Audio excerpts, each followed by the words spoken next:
line screaming like a siren at night. Red and blue shouting, nobody's right. Smoke in the streets, truth under attack. Everybody's loud, nobody's got facts. Fees keep scrolling, nerves stay tight. Matchsticks flicked in the dead of night. They sell fear, cheap package the lies, while the clock keeps ticking, empires on fire. Can't sit quiet while the world's on edge. Lines in the sand, standing on the ledge. No script, no leash, no polish, quiet. Just a voice in the dark and a spark to the wire. This is and I'll bring the fire. Gonna light it higher. No filter, no fear, I say it raw. Strike the match, let it burn through the fog. This is and I'll bring the fire. And I'll bring the fire. Everybody's selling truth like a brand, buying opinions they don't understand. Talking in circles, screaming online. Keyboard courage, borrowed spines. Yeah, power plays dressed up as peace. Same old wolves with different teeth. But silence is loud when the house is burning. And the fuse is short, yeah, it's still learning. I don't dance for the left or the right. I stand in the heat, I stand in the fight. No strings, no chains, no manufactured choir. Just gasoline thoughts and an open lighter. This is and I'll bring the fire. Gonna light it higher. No filter, no fear, I say it raw. Strike the match, let it burn through the fog. This is and I'll bring the fire. And I'll bring the fire.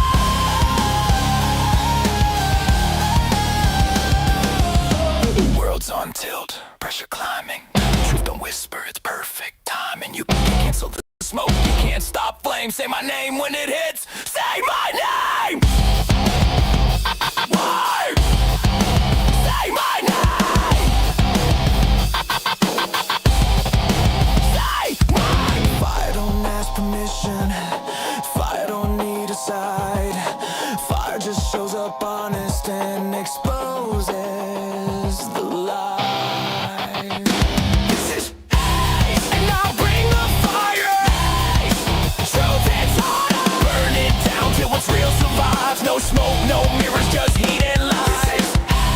And I'll bring the fire. And I'll bring the fire.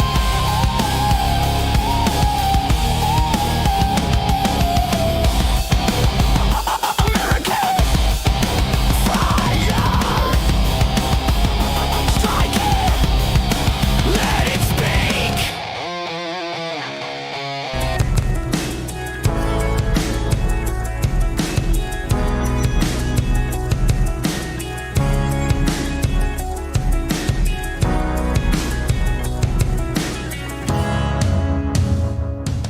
What's up, everybody? Happy Wednesday night. What a night. If after today, if you don't think we're winning, what's wrong with you? My God, we're winning. We're winning huge. The Supreme Court today struck down the Voting Rights Act, at least the parts that matter for us, and the Democrats are freaking out. We're going to talk about what this means looking forward, but guys, this could change elections majorly, including this year's midterms. So boom, shakalaka, it's looking good for us. This is just a massive win. On top of that, we got Trump Iran policy just continuing to do well. We're going to give the updates on the Iranian war, cutting through the lies and narratives, the Iran's winning crap. Going to break through all that. We have some COVID updates. Ron Johnson doing incredible work up there in the Senate, exposing all kinds of wild stuff about COVID and the COVID vaccine. So I'm going to touch on that. And then, of course, after a break last night, bringing back the Grifter Report. Got some fun stuff to cover on the grift. And then I have some fun little one-shot stories at the end here, including manufacturing booming and a little thing from AOC maybe letting us know that Obama was gay.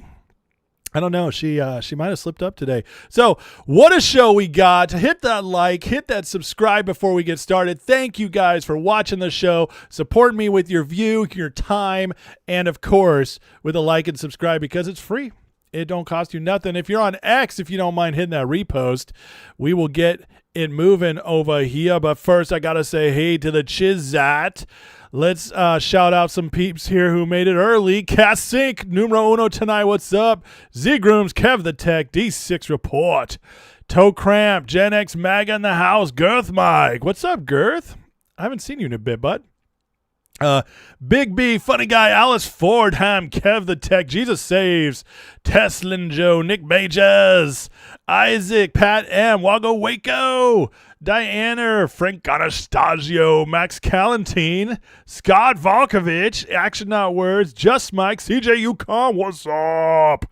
Jeremy, Marco Sanchez, Francis Riley, Red Legosaurus, and so many others. I see you, Ray Sandoval, Jay Tyrus, Candace Morrison.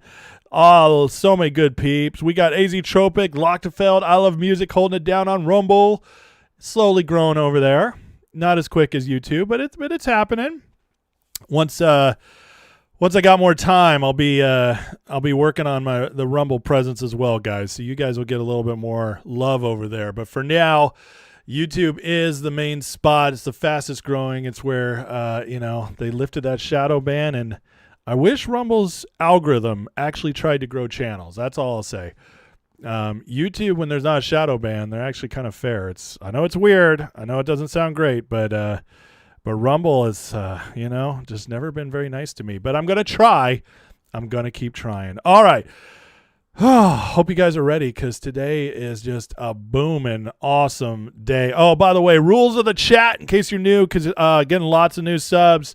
Love the chat. I do stop between segments. I answer questions. I read your comments to the best of my ability. I want to engage with the chat always and forever. However, there are some rules. Listen, we don't do trolls here in this chat. So if you're trolling, you will get the boot. You are allowed to disagree. Just do so respectfully. Other than that, have fun. Keep the convos going.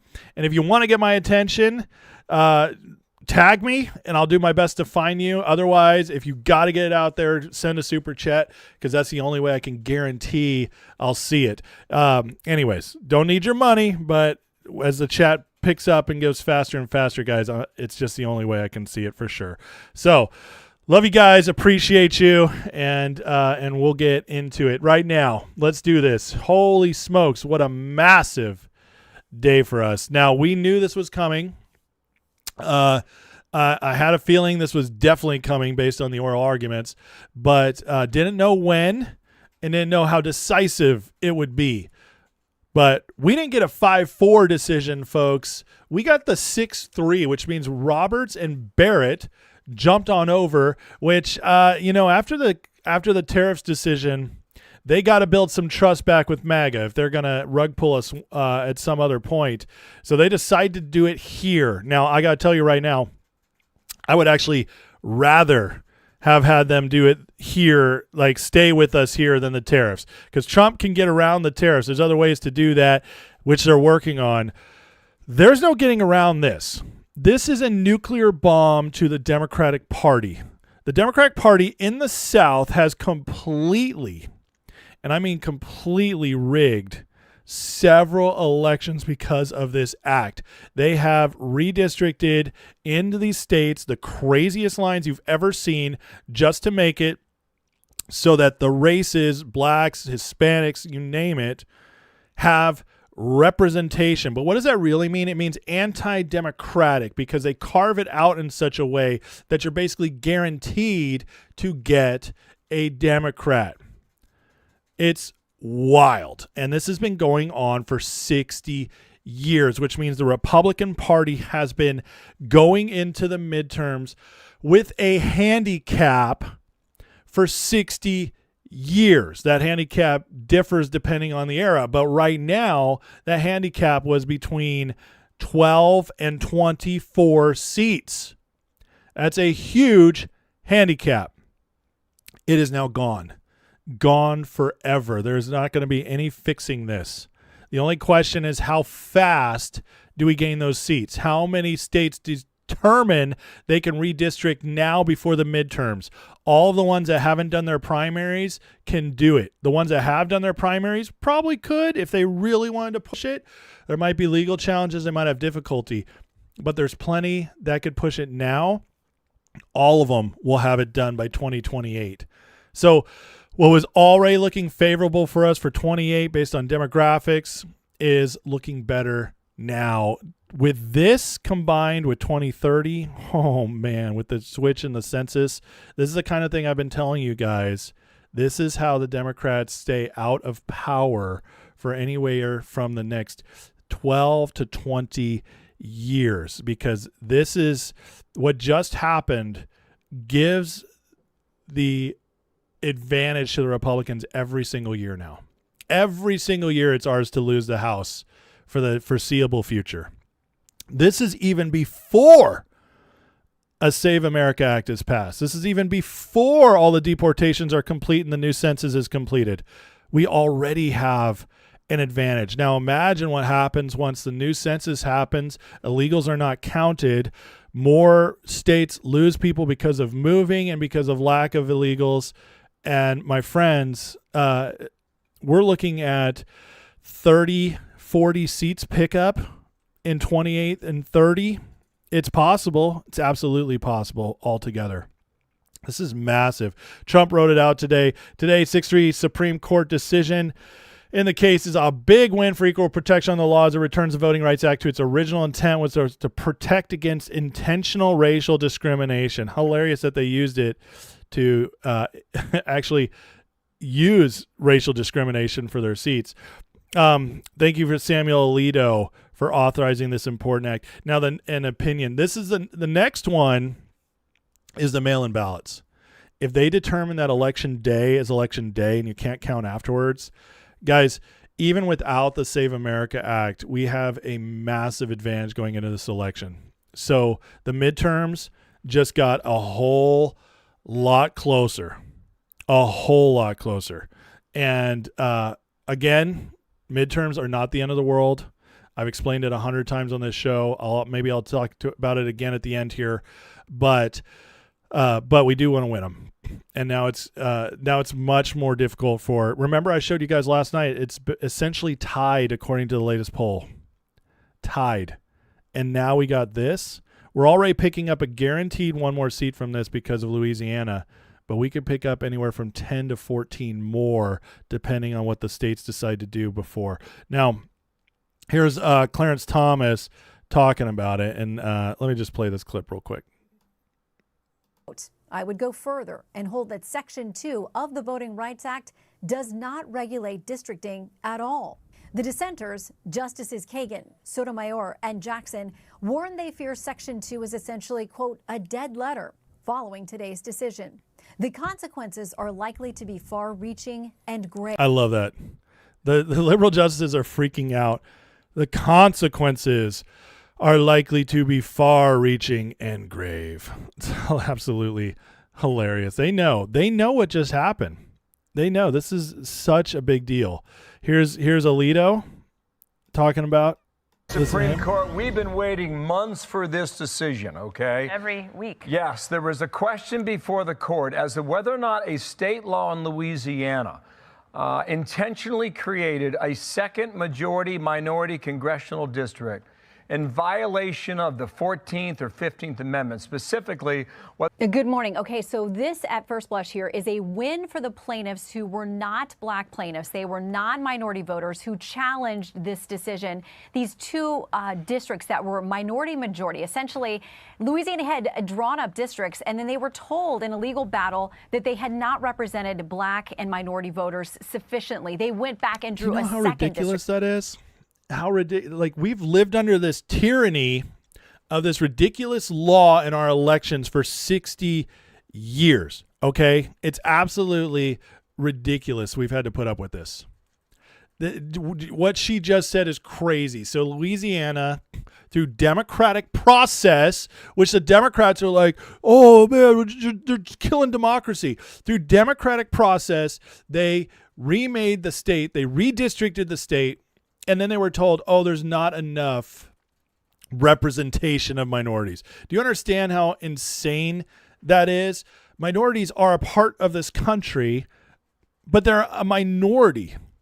And so you pick a side and the ideas win. We are meant to be a colorblind society. I know that's not technically fully ever possible, but we can at least mostly get there. We can mostly get there. And we were there for a while. We were very close through the 80s, through the early 2000s. We were very close. And then Obama was like, racism, racism, racism, and brought it all back. I've already showed the charts a couple of nights ago on that and proved it. But the point being that it's about integration. We should all be integrating to be Americans, and then we can debate ideas. There should be this idea of representation by race or gender is insane. It's stupid. It's anti-American. We are supposed to be an ideas-based society. Every good republic with a democratic element should be. That's the only way you make progress. And so, but that's how they lived. We lived under this for 60 years. And man, I heard some good ones today. Jim Clyburn out of South Carolina might be redistricted out because of this. That, my friend, that just warmed my heart. That just made me so happy to see Jim Clyburn could be gone. The Black Caucus was like, which is all Democrats, by the way, was like, our numbers might significantly dwindle. Oh, okay. So sad for you. This is what they had to do to pull it off. Look at this.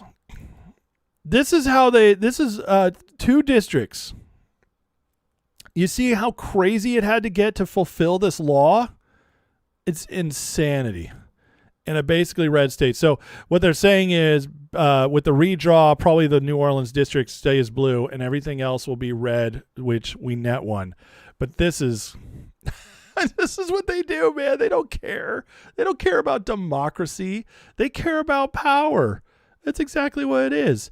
And, you know, if we care about power, which we should, which we haven't for long enough, because we would fall into this trap of believing that, like, if we just leave everybody alone, they'll leave us alone. No, if you leave them alone, they'll just come and take everything from you. That's what we've learned. And thank God Trump finally broke us out of that stupor.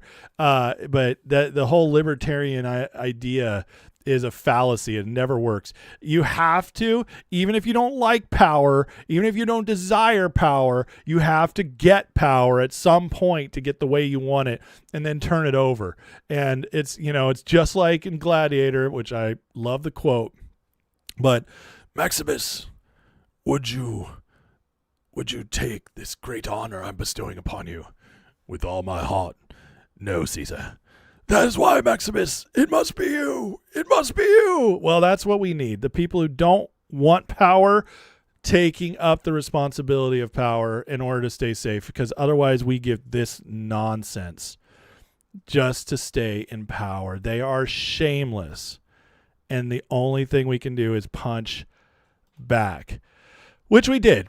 And so now, according to the New York Times, which they're on the conservative side. I've seen it up to 24 seats.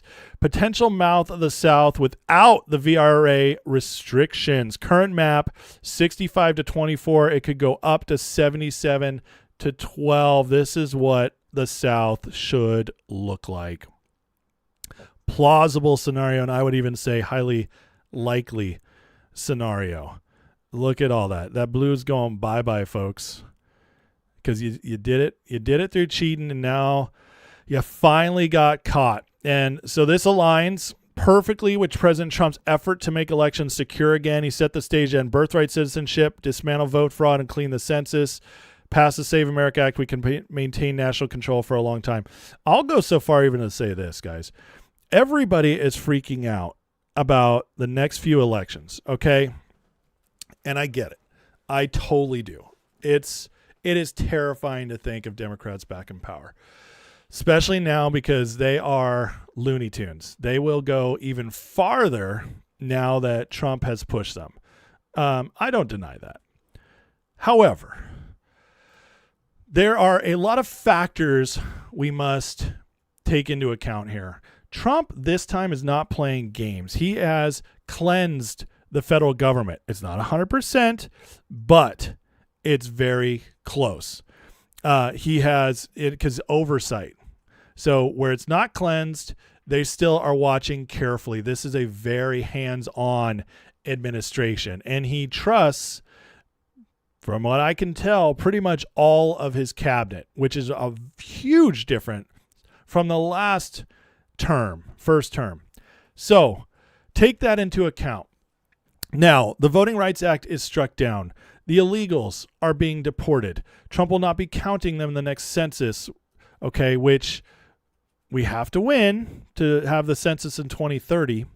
But even without that census, people will have moved. That bumps up the electoral college. Also, it bumps up the House again. The Voting Rights Act, as I said. Now, you have less illegals. They're purging the voter rolls right now. North Carolina just got 35,000 purged. Oregon got something like 800,000 purged. So the voter rolls are being purged, which means they have to reset those. They don't have as many illegals to stand in line. The mail-in balloting, which can be counted after Election Day, is most likely going to be struck down soon. So cheating for the Democrats, they already lost the last election when they were in power. And this is, I don't hear anybody talking about this, and I don't understand why. They were in power in the last election, and we still won, even though they cheated. They tried. We overwhelmed them. Now we have Trump in power. We have a lot more in our favor. I do believe one way or the other, Trump's going to enforce a safer election in the midterms, a more fair election, whether it's maybe he's sending ICE agents to the polls. I don't know. Maybe they're monitoring the polls for illegal aliens. I don't know how he's going to do it, but something's going to happen even without the Save America Act. On top of that, because of the Supreme Court and because of the deportations, you already have things tightened up. So let's say right now, if the midterms were held today, it's 20 to 30% harder to cheat. They get rid of just because of the oversight and the Voter Rights Act. Then you have and the deportations. That's the stuff that's already happened. Now say they pass the election day where they can't count the mail-in ballots that come in after. Well, now it just got 10% harder to cheat. So going into this midterms, it's 30 to 40% harder to cheat already.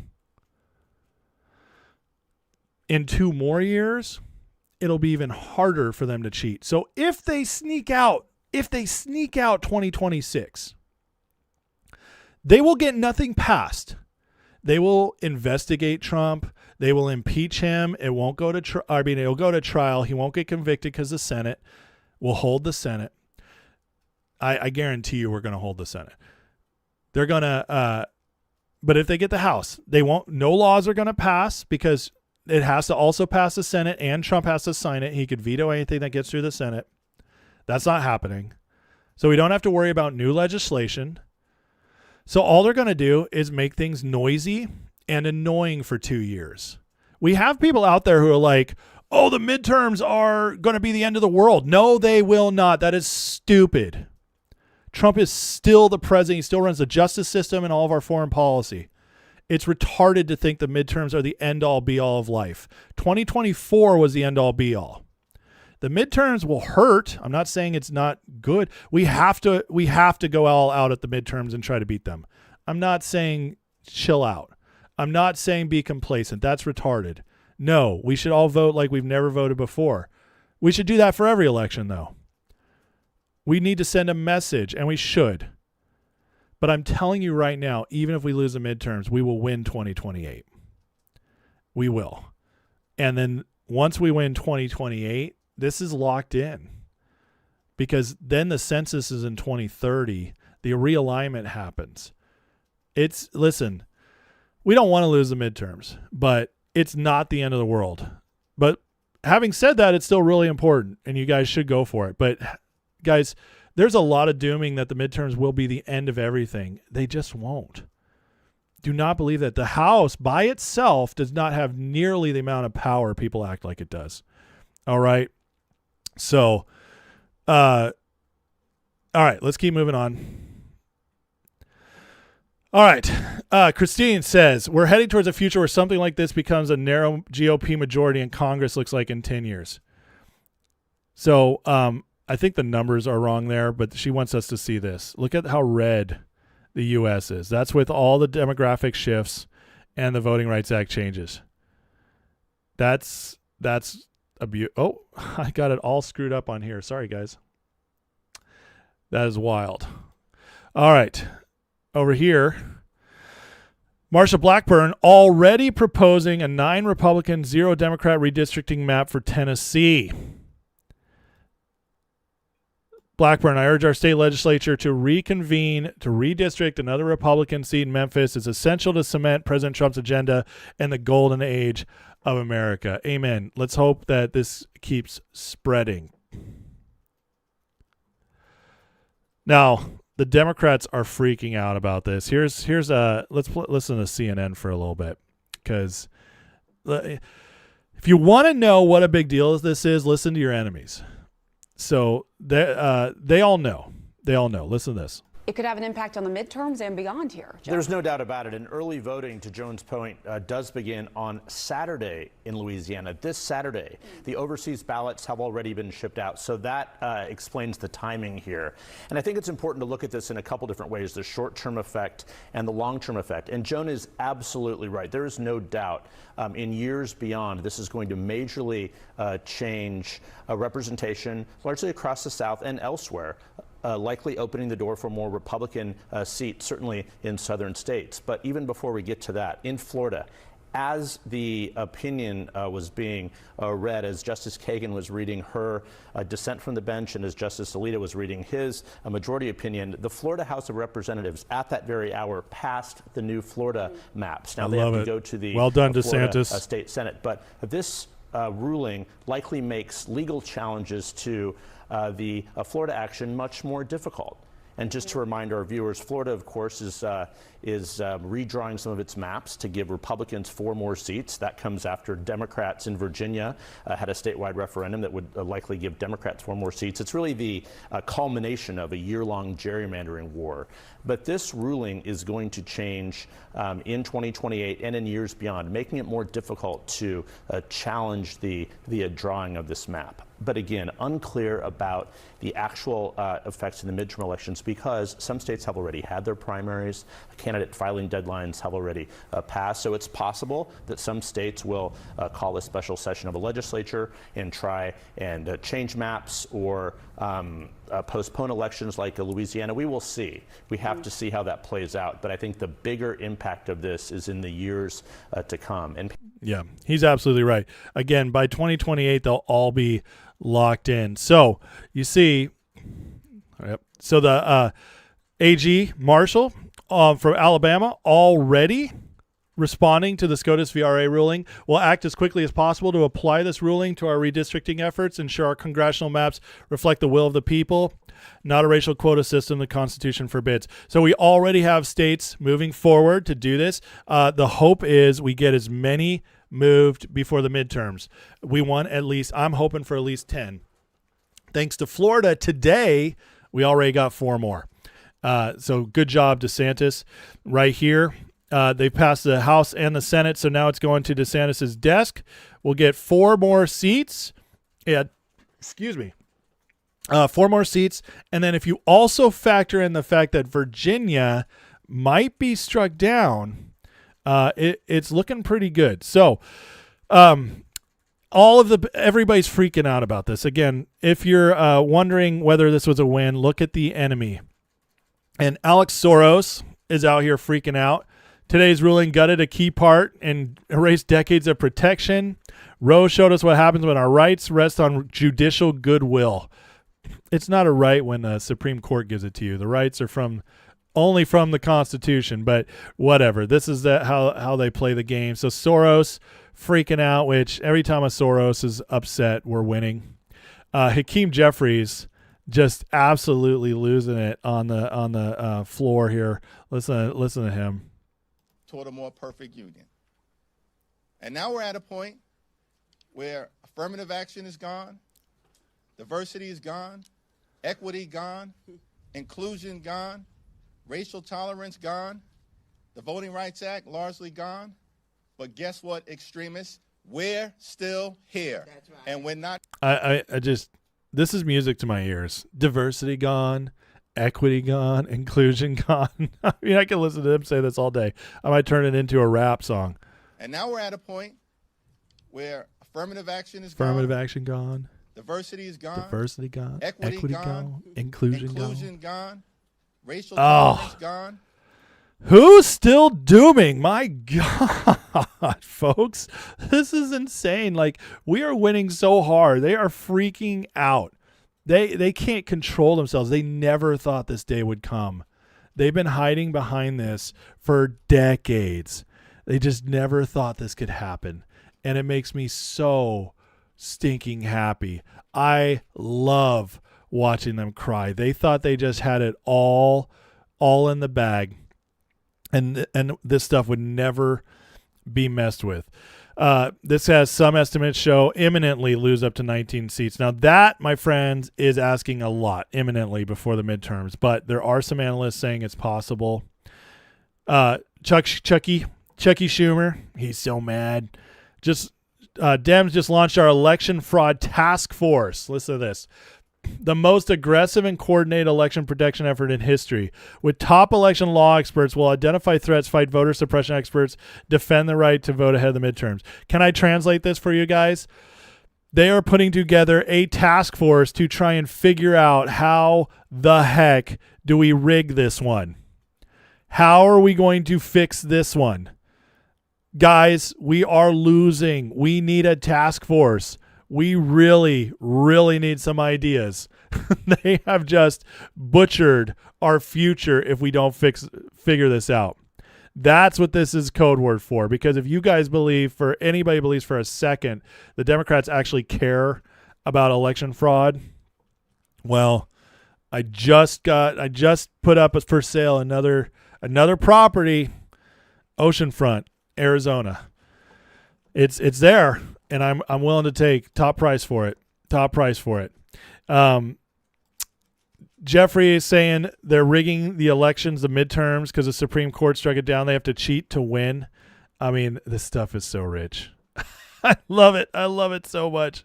Just give me more liberal tears. Makes me so happy. And Alito is just on fire. I mean, there's another case up for right now. Again, all this race stuff's being struck down. So they're trying to get them to allow certain illegals to stay on protected status based on canceling their legal status as racist. And Alito challenges them. You're saying migrants are all non-white? I mean, we're crushing it right now. Supreme Court, as long as Roberts and Barrett don't get the message from overseas, hey guys, this one is the one you're going to have to turn on. They can't do it every time. I've explained this before. Trump called out. He said 2 justices. Remember when the terrorist was struck down? I believe he meant Roberts. Well, I'm pretty certain it's Roberts. And then Barrett would be the other one. But they don't turn on every, we get a lot of good rulings too. And the reason is they got to build the trust and save those turncoat ones for the right time. So, again, this is huge. And I believe this, because we won this one, we're also going to win the mail-in ballots one. Democrats in deep blue states are going to have tons of fun in their Dem-on-Dem primaries.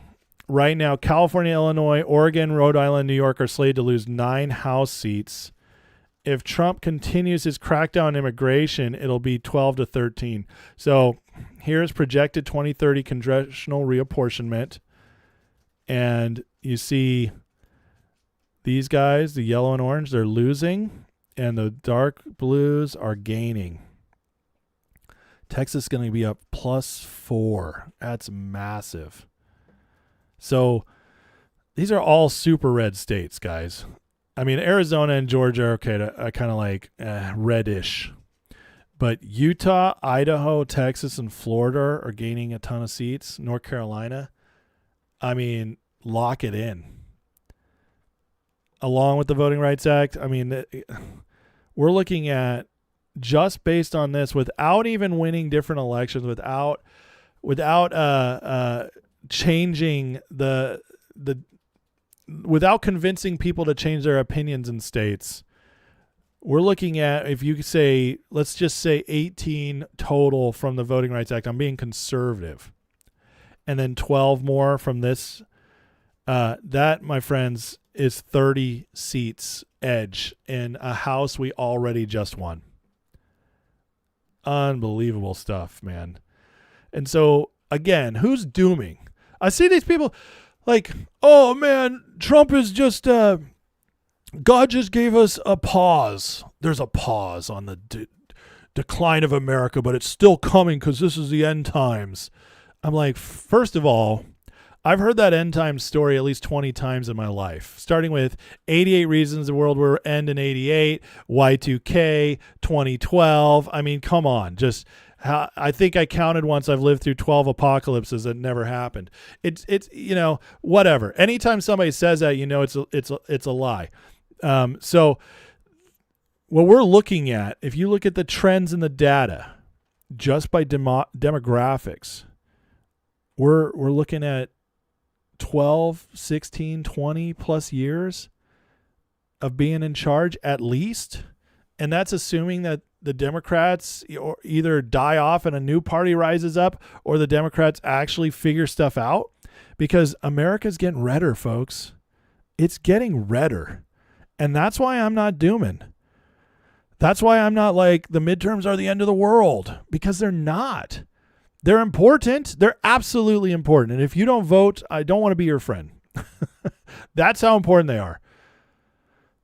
But if we somehow lose because just not enough people show up, or the Democrats pull every last trick they've ever had in their bag just to scrape out a small majority, well, it's not over. And to think it's over is insanity, because this is what's waiting for us. It just gets easier after this year. Odds of Democrats winning 10 seats in Virginia has now fallen after court rulings.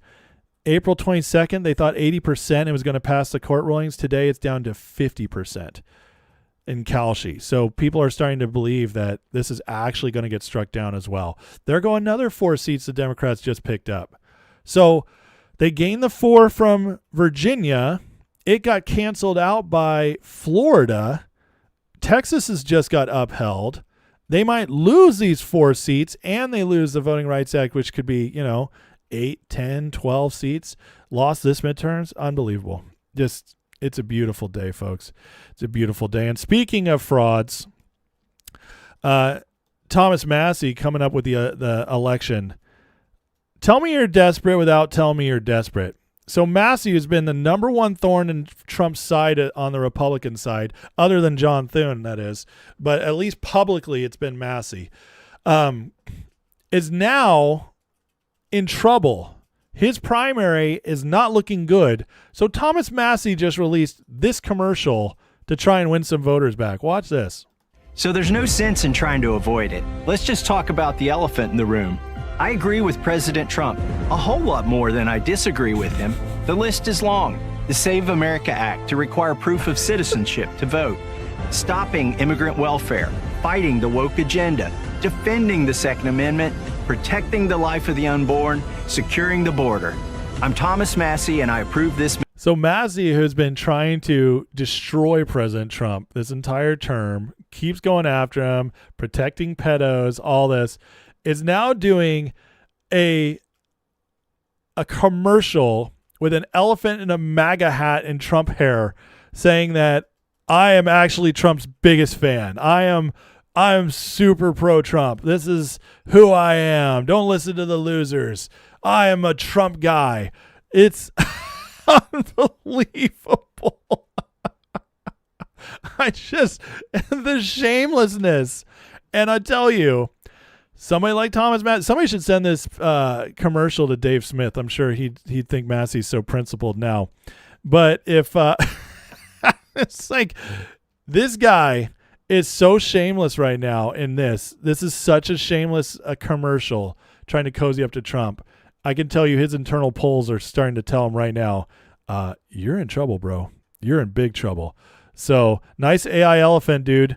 That's real good, real well done there. Look at him. Just, I love President Trump.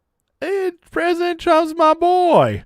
I know I called him a pedo, lover, and I know that I've, said he's abandoned and broken the Constitution, and I know I've said he commits unjust wars, but so listen, we're losing Massey, most likely. He might eke it out, but we're probably losing Massey. We're cleansing Cornyn, and I saw, I've seen people say, even recently, like, so what does this matter if we win the election, if we actually pull off the midterms, looking forward?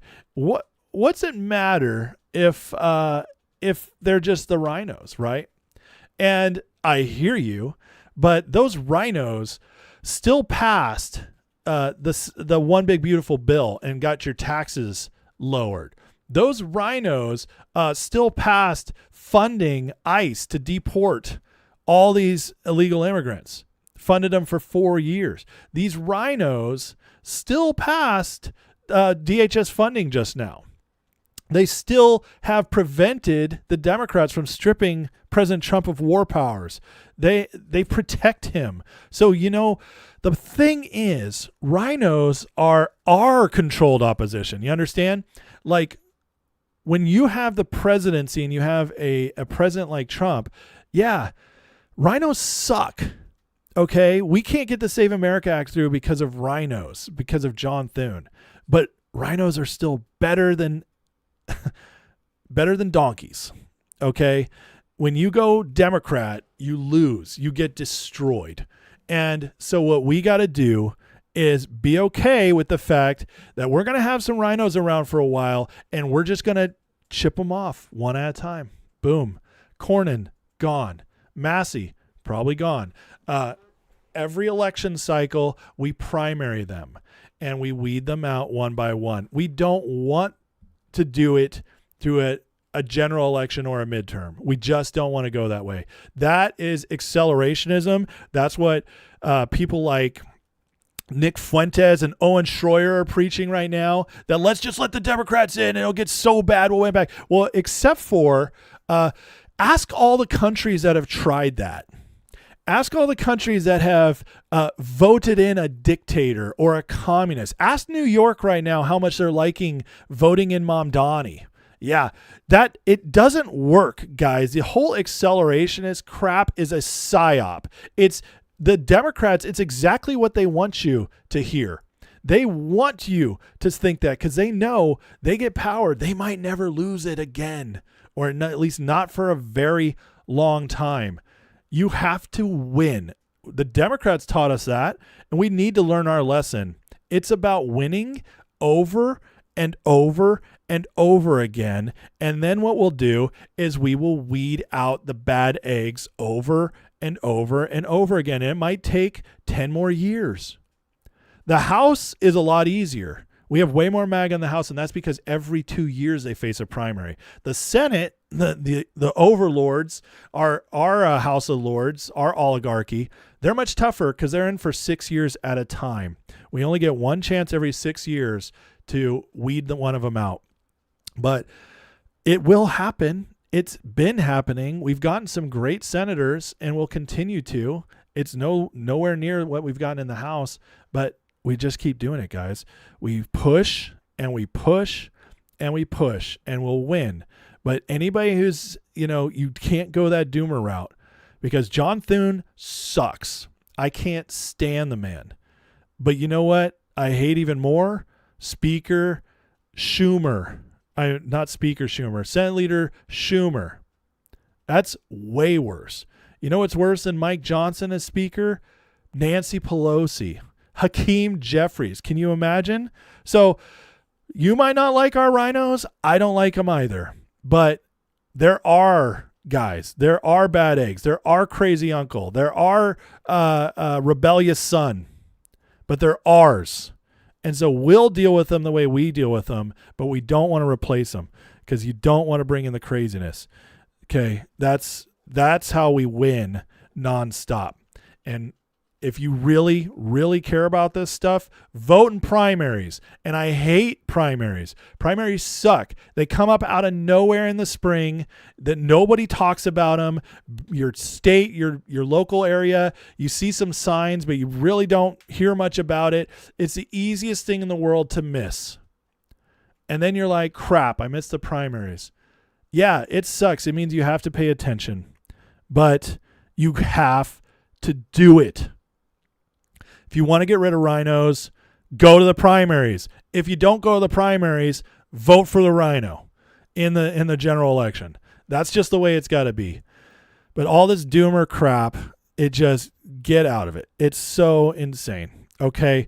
So again, the rhinos suck, but those sucky rhinos are still protecting our president from the Democrats and have actually gone through some amazing legislation. Not nearly as much as we want, but they've still done it.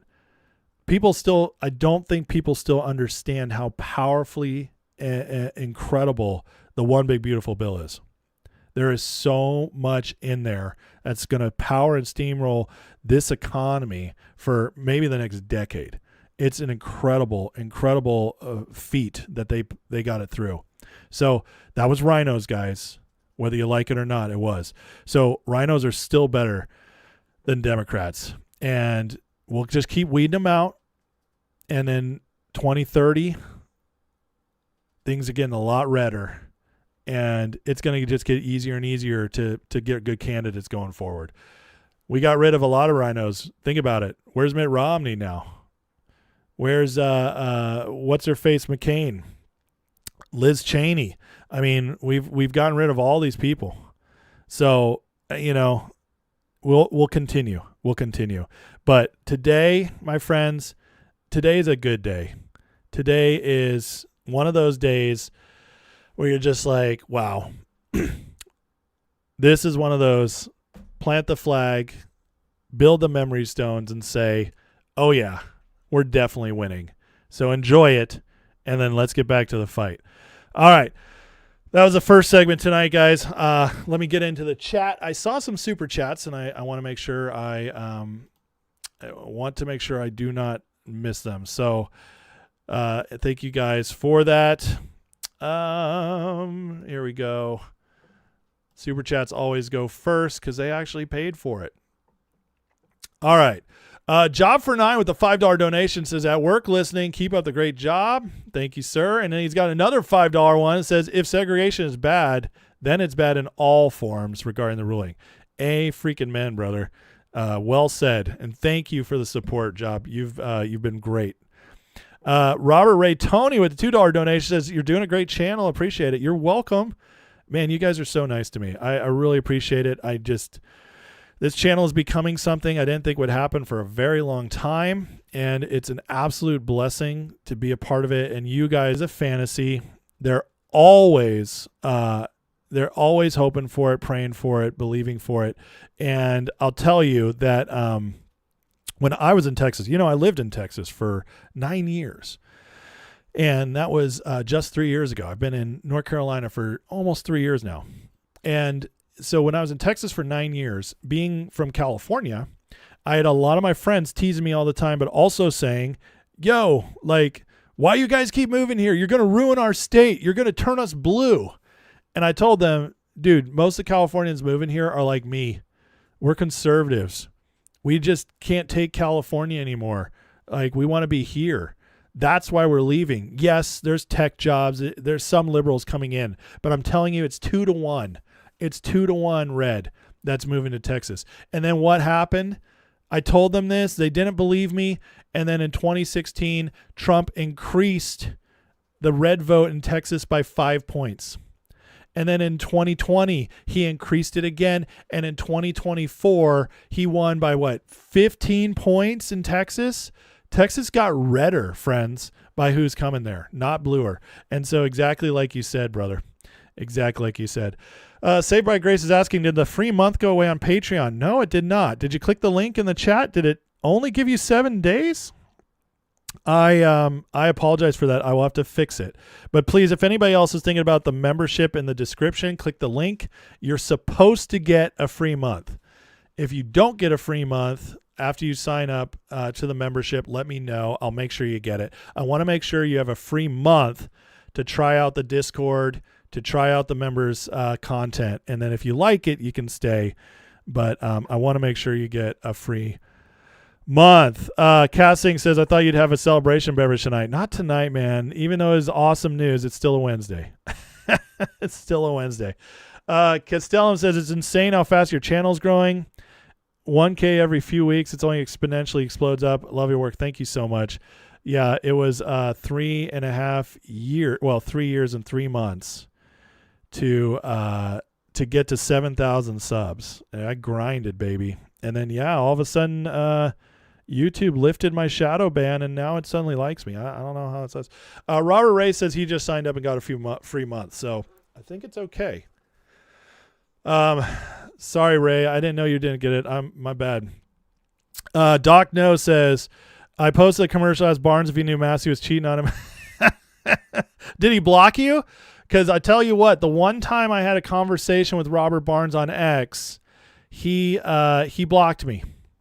He decided that I just asked him a question. He answered me at first, and then he decided to block me. And yeah, so that's Robert Barnes for you. Anyways, good times. Josh Brewer says, people think California is blue. We're red. We just need voter ID. I agree with you, actually. I agree with you. Living in California, it's very red other than the Bay Area. All right, guys, let's get on to the next segment, though, because we got a lot going on. Listen, the Iran war, where are we at with the Iran? Well, I understand that Iran, there's so many freaking psyops going on. There's so much news coming out that it's easy to turn away. But we have to cover this because this is arguably the most important thing going on in the world. And so I'm going to keep pushing through these narratives. And today, Trump had something to tell Axios. And so actually, let's listen to his clip because this is a big deal what they're deciding. Breaking moments ago, President Trump telling Axios that he is rejecting Iran's latest offer, keeping the blockade in place. Brian Yanis is in Tel Aviv. He's got the latest for us. Hey, Brian. Hey, John. Well, today is the 16th day of the U.S. blockade on Iranian ports, and President Trump now says that he's going to extend that blockade until Iran agrees to a deal that ends its nuclear program. President Trump telling Axios just moments ago, quote, the blockade is somewhat more effective than the bombing. They are choking like a stuffed pig, and it's going to be worse for them. They can't have a nuclear weapon. Iran's economy is tanking since the start of the war 60 days ago. So far, 2 million jobs have been lost. Half of Iran's jobs are at risk. The value of Iran's real currency has dropped 98% to a record low. Annual inflation is up 67%, with the price of chicken up 75%. Iran's daily oil shipments are also down 70%. Now, back in the U.S., the current national average for a gallon of gas is $4.22. That's the highest in 4 years. We're told that President Trump met yesterday with top officials from Chevron and other energy companies to discuss steps that can be taken to alleviate the pain at the pump if this U.S. blockade goes on for months. Axios also reports that the U.S. has prepared a plan for a, quote, short and powerful wave of strikes in Iran if needed. President Trump posting a warning this morning, quote, Iran can't get their act together. They don't know how to sign a non-nuclear deal. They better get smart soon. The post also includes an image that reads, no more Mr. Nice Guy, with the president holding a gun surrounded by explosions. Now the U.S. Breaking moments ago, President. The best. Let's just leave that up there. Did you guys hear that? That is crazy. So, first of all, Trump's quote is fantastic. The blockade's somewhat more effective than the bombing. They're choking like a stuffed pig. It's going to be worse for them. They can't have a nuclear weapon. They want to settle. I love it. Trump, as I covered last night, he's fully committed now to the blockade. He's just like, this is going to happen. We're doing this. We're sticking with it. It's working. Okay, I'm not turning away from what works, which, you know, is why I love the president. He just finds what works and sticks with it. But it's very interesting that he called in all the oil companies and was like, listen, if I hold this blockade, we got to figure some out. That tells me, you know, Trump has options. he could declare an emergency and refuse to allow them to keep exporting. That would make our oil prices tank because all that oil would stay here. So gas prices would go down, but it would also affect the whole rest of the world in a way, in a bad way, because they're already in a bad way. And the oil companies would be pissed because they're missing out on record profits. So I wonder if he's going to do a limit on exports, or figure out something else. I don't know.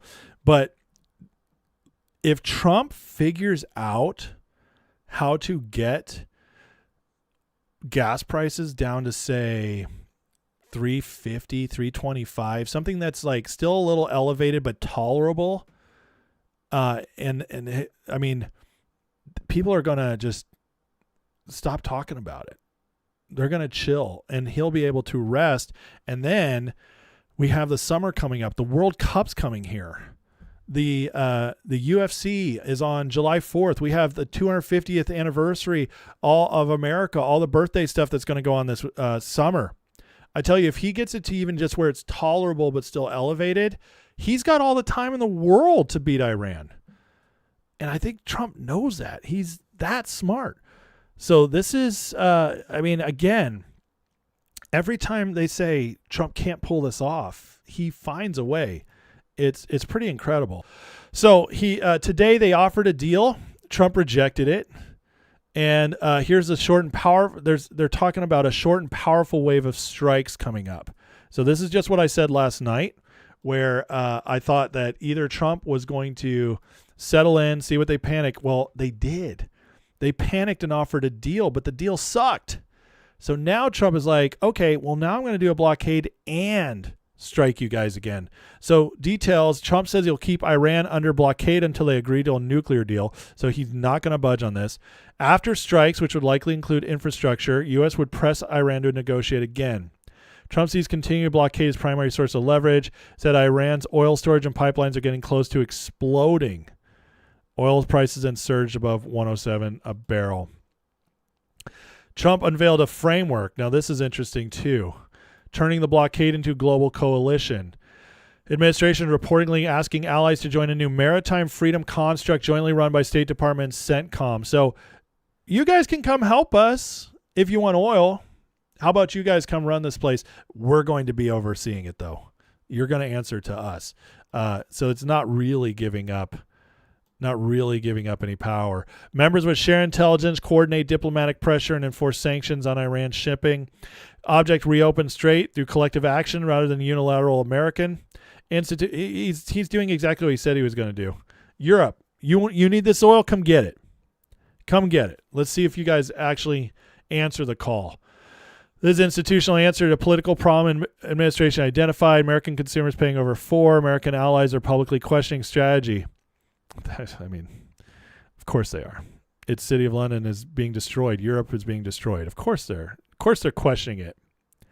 This is designed to spread the burden, legitimacy. Historical models combine maritime forces U.S. built around the Bab al-Mandalo during Houthi attacks. CMF eventually include over 40 nations, some form of cooperation.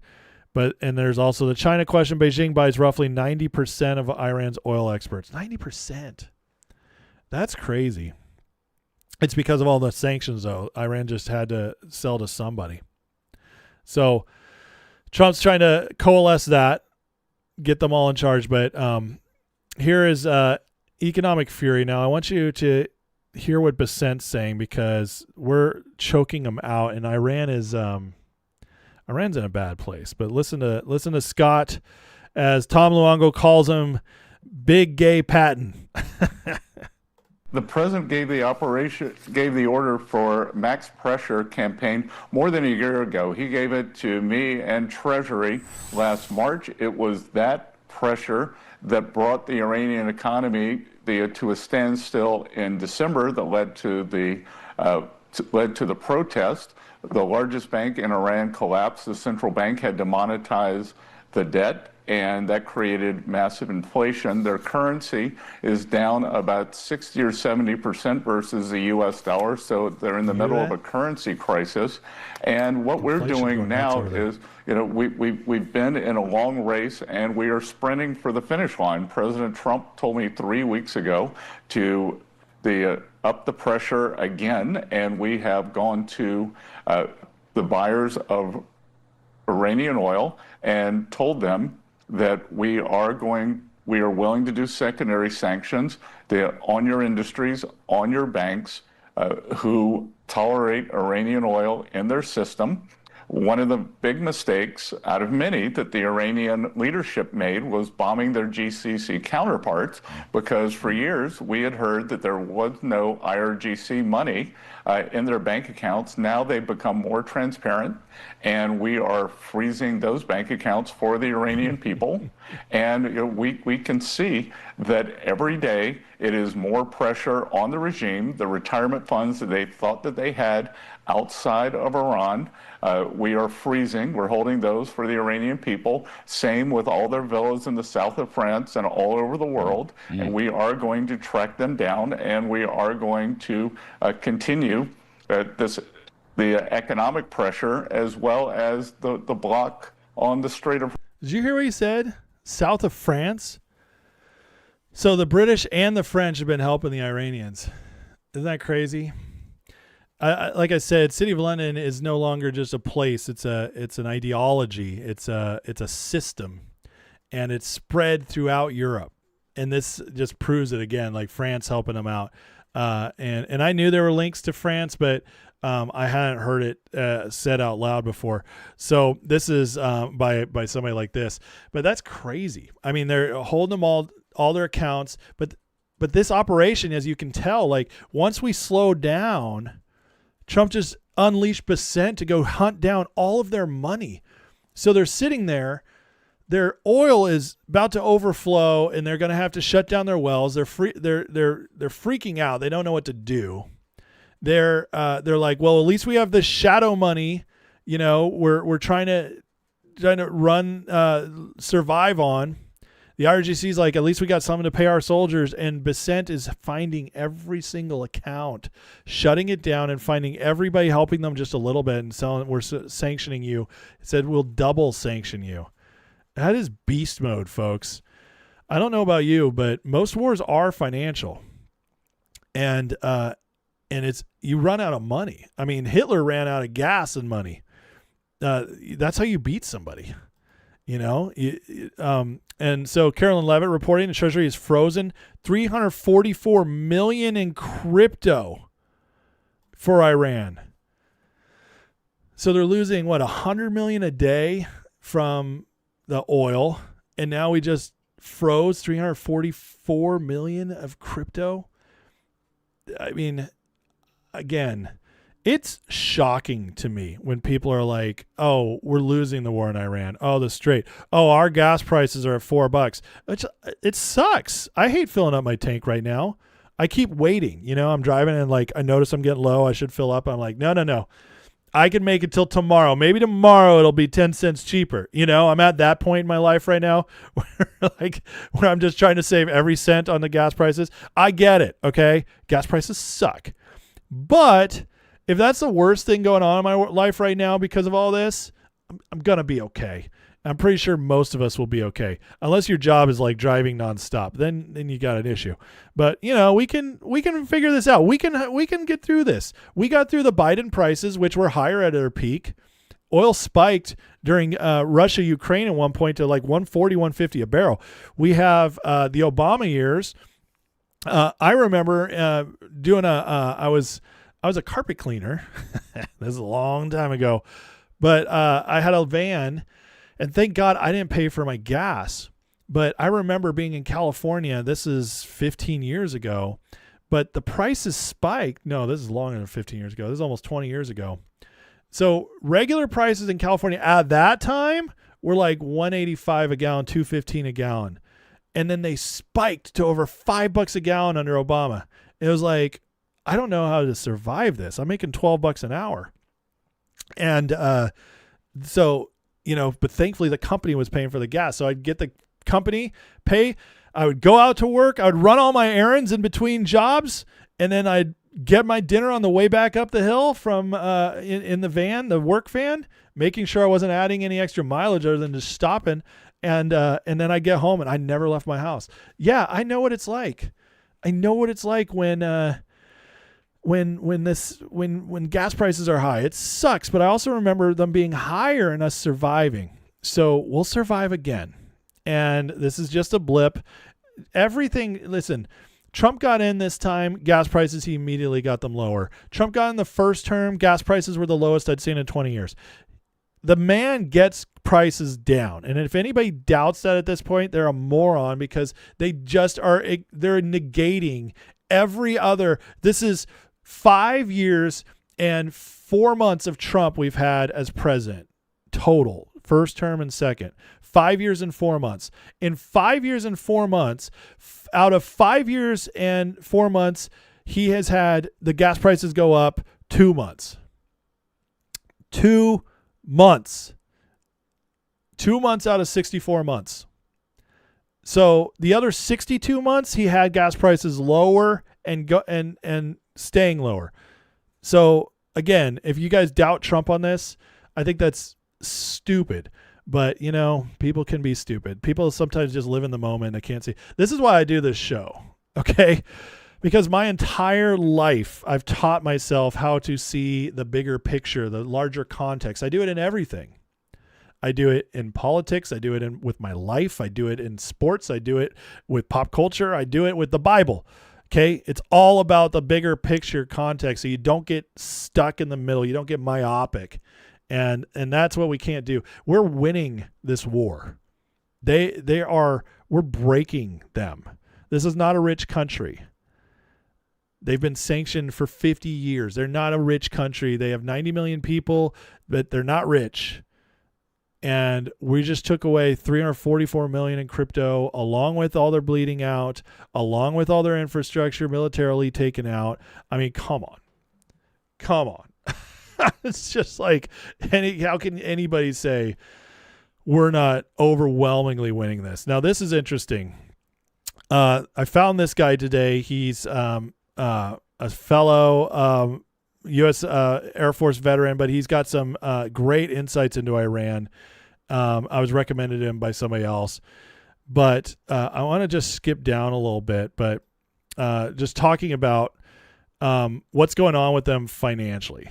Okay, so he talks about the nuclear program and everything, and look at this, like their oil company. This gives you an idea of where they're at. Their workers earn $80 to $140 a month, against Iran's poverty line is $227 a month. So think about that.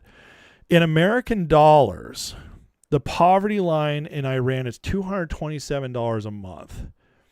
In America, $227 a day it's not even a good living if you have kids, okay?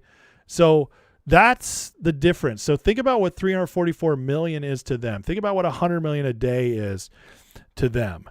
So they spent all that money, and I think down here it had something about their where was it? You know what? I think I was going to go through this, but now I'm going a little late. This isn't the thread I thought it was, except for this part. I did want to show you guys that. So anyways, we'll move on from that. But again, that just gives you insight onto where we're at. Now, Promethean Action, which is awesome. They're one of the best channels out there. Okay. So they did a video today, and I just thought it was hilarious because they basically did my video from last night. King Charles arrives with Trump, begging Trump. DOJ indicts Comey and Fauci's bagman, raids Dem fraud networks. Iran amidst state of collapse. UAE walks out of OPEC. I love you, ladies. Those were exactly my 3 topics last night. I beat you to it. But I'm still very happy they're covering it because they have much more viewers than I do. And so, and they are very good at what they do. They're very in depth. They're not all over the place like I am. So Just proud to say though that if Promethean Action's doing the same thing I'm doing, it must be pretty good. I must be on the right track here. I thought that was very funny though, because those were legitimately my 3 topics from last night. Anyways, the U.S. Gas and Oil and Gas Association is trolling Iran. The experts on Iran, the Twitterati. This is hilarious. Please be patient for a few minutes as thousands of Strait of Hormuz Twitter experts are making the shift over to the Voting Rights Act. They will be with you momentarily. What an excellent troll of the grifters on Twitter. It's just hilarious. They'll jump around, call out everything. It's just good stuff. I had to share that. All right. Hegseth today. The Uranium One scandal is becoming more and more mainstream. And here's Hegseth today talking about Obama dealing with Iran. And listen to what he says. It's really good. Under this administration, unlike other administrations, which cut bad deals and pallets of cash with no ability to oversee whether Iran is actually pursuing a nuclear program. Which is where we we're want at. to litigate JCPOA or the Iran deal. Our view, the president's view, is that was a very bad deal. Okay. That gave them a That's bunch the of money up past. front. What's the future? To fund, you talked about negotiated deals. Allowed them to fund their proxies and spread Hamas and Hezbollah all around the region, build up nuclear capabilities. Great. What are we going to do now? President Trump has been clear-eyed, from the killing of Qasem Soleimani to the pulling out of the Iran deal to Midnight Hammer and now to this effort to recognize that you have to stare down this kind of enemy who's hell-bent on getting a nuclear weapon and get them to a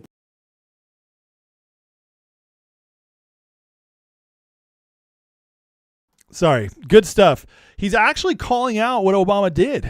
And it's only been like channels of mine talking about this stuff and then Trump dropping it a little bit. So it's spreading. The whole Obama's deal funded everything. The nuclear, the proxy, the terrorist proxies. So crazy stuff that this is spreading. Now we got Chuck Grassley investigating Uranium One, and I have a feeling like this is going to become much more mainstream here soon, which is excellent. Now, here's another massive win going on for the Iranian war, and this tells you guys that prices are about to go down here. Okay, we are producing so much natural gas, and Europe has screwed itself so much that U.S. national gas is now 60% of their they're importing 60% of their imported natural gas from us. That's a lot of prosperity that's going to be coming back to us. And it also tells you that as this natural gas just keeps expanding and we more and more, I mean, that's going to start impacting energy prices and a lot of other things. So prices will go down with this. We just have so much supply. It's just about getting it out. Now, today, Zero Hedge shared this story as if it was like some monster crazy thing. And I had to laugh, actually, when I read this. So they posted the Iran war cost $25 billion in 2 months. Now, that sounds like a lot of money, right? And to the normal person, it's a lot of money. But at the beginning of it, we were being told that they were spending up to $1.5 billion a day. Now, that was when the initial onslaught happened, but now that's obviously gone way down. And so in 2 months, basically almost 60 days, $25 billion. So that cost went way down. And here's why I laughed. The Pentagon's budget is nearly $1 trillion. $1 trillion. That's what, 1,000 billions? So what's 25 billion out of 1,000 billion? It's not that much. I don't know if you know that. If you've ever had $1,000 and you decide to get lunch and paid $25, did you really feel like you lost your budget that much? This is why we have this budget, folks. This is why. And then on top of that, you think of how this war has shifted things for the American economy. So we now are net exporting more than we've ever exported before in oil and natural gas, and everybody's coming to us now. All right. So everybody coming to us, that money, especially at elevated oil prices, guys, we've probably already made this back plus some. I have a feeling if this is how it continues, the way Trump's waging war and we continue to grow in our exports, Iran war might actually make us money. That's so just a little perspective on that when you hear about these prices we're paying on this war. Because if this is their big story, and Zero Hedge is run by libertarians, so they hate the federal deficit much more than makes logical sense too. But being libertarians, they thought this was like a big own kind of oh my God, we're going to expose what's going on at the Pentagon. No, this is nothing. Just saying. That's nothing. So, Elon could sleep that off. But natural gas again, it's so abundant that in West Texas prices are plummeted below zero. So we have negative. They're just trying to get rid of it. They've tapped into so much that now they just got to get rid of it. Below zero prices. Remember that happened with oil during COVID because nobody was driving anymore. Everybody's locked down. So that's what we're starting to see here, which means prices on natural gas are about to tank. Now, in all of this, Trump called Putin today, or received a call from Putin. Very interesting timing, right? This tells me that Trump is already so confident that this Iran situation is about to end that he's already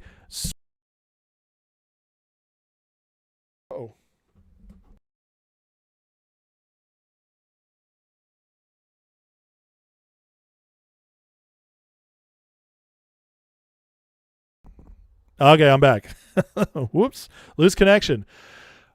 He's already, so after this, he's so confident Iran's about to be over, he's ready to talk to Putin and start strategizing for the future, including the end of Ukraine. So Putin offering a ceasefire for Victory Day, Trump supported the idea, but Putin strongly condemned the assassination attempt on Trump. So he's like, I feel so bad for you. It is terrible what they do to you.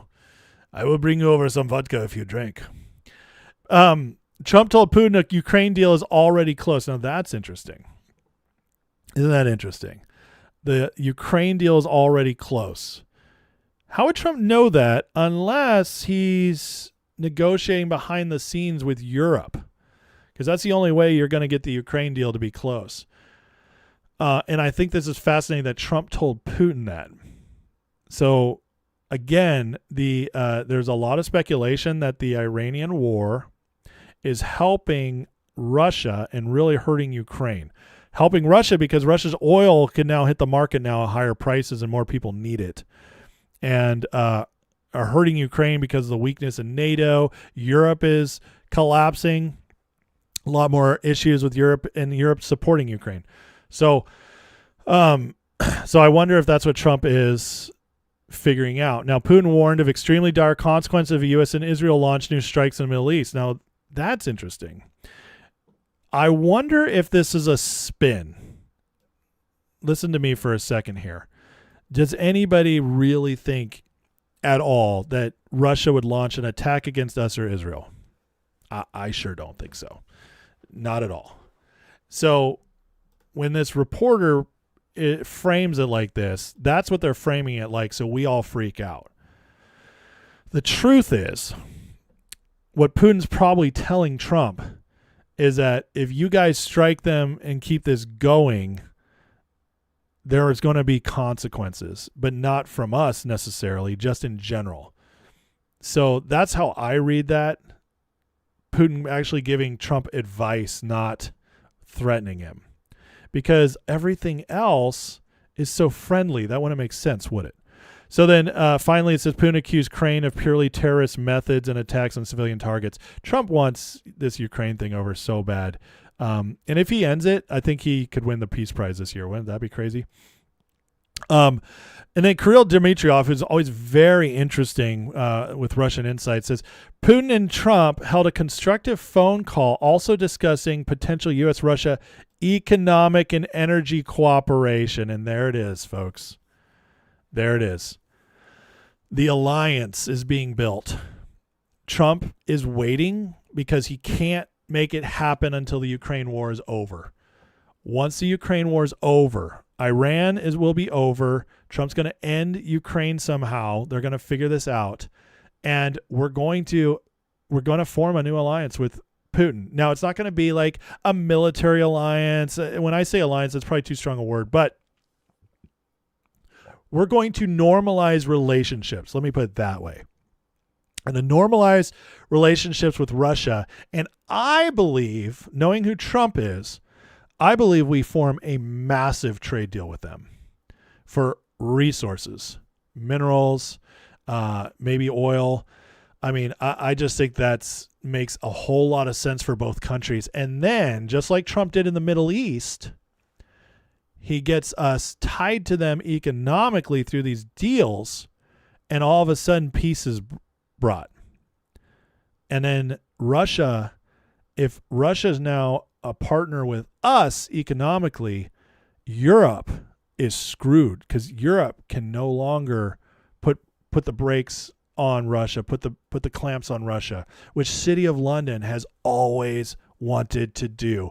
But this would be the final nail in the coffin for being hard on Russia from Europe. This would shift the last 100 years of how we've dealt with Russia and Europe, and how Europe and Russia have dealt with each other. So amazing stuff. And then, yeah, also I see it. Somebody says a buffer against China as well. 100%. 100%. So this just makes so much sense to do.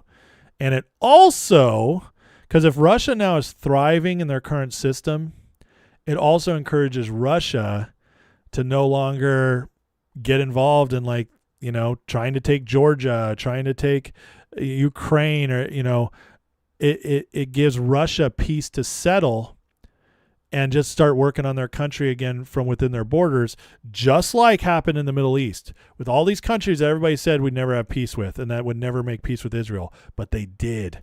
Trump knows how to do it. Here's Trump talking about Ukraine being defeated already. This is interesting. I have not heard him say this before. CNN fake news. On your call with President Putin today, do you think the war in Iran ends first, or the war in Ukraine? Well, we talked more about the war in Ukraine, but he would like to be of help. I said, before you help me, I want to end your war. So we had a good talk. I've known him a long time. I think he was ready to make a deal a while ago. I think some people made it difficult for him to make a deal, but we talked more about Ukraine. But which war do you think ends first? That's an interesting question. You know, coming from you, that's very interesting. Which war would end first? I don't know. Maybe they're on a similar timetable. I think Ukraine, militarily, they're defeated, okay? You wouldn't know that by reading the fake news, but militarily, look, their Navy. So they had 100. How interesting is that? Oh, hold on. 159 ships. Every ship is right now. Why does it keep doing that? Underwater. Typically, that's pretty good. What do you think, Jared? I mean, okay, anyways, the point is, this is the first I've heard Trump say those words. Ukraine's military is defeated. And then what does he say? The fake news, you won't hear that from the fake news. Trump just let on that he's got intelligence that Ukraine has basically got nothing left.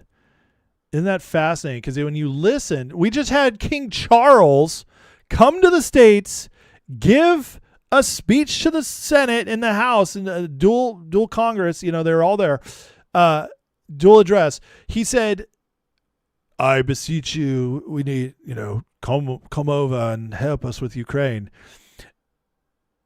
It's insane.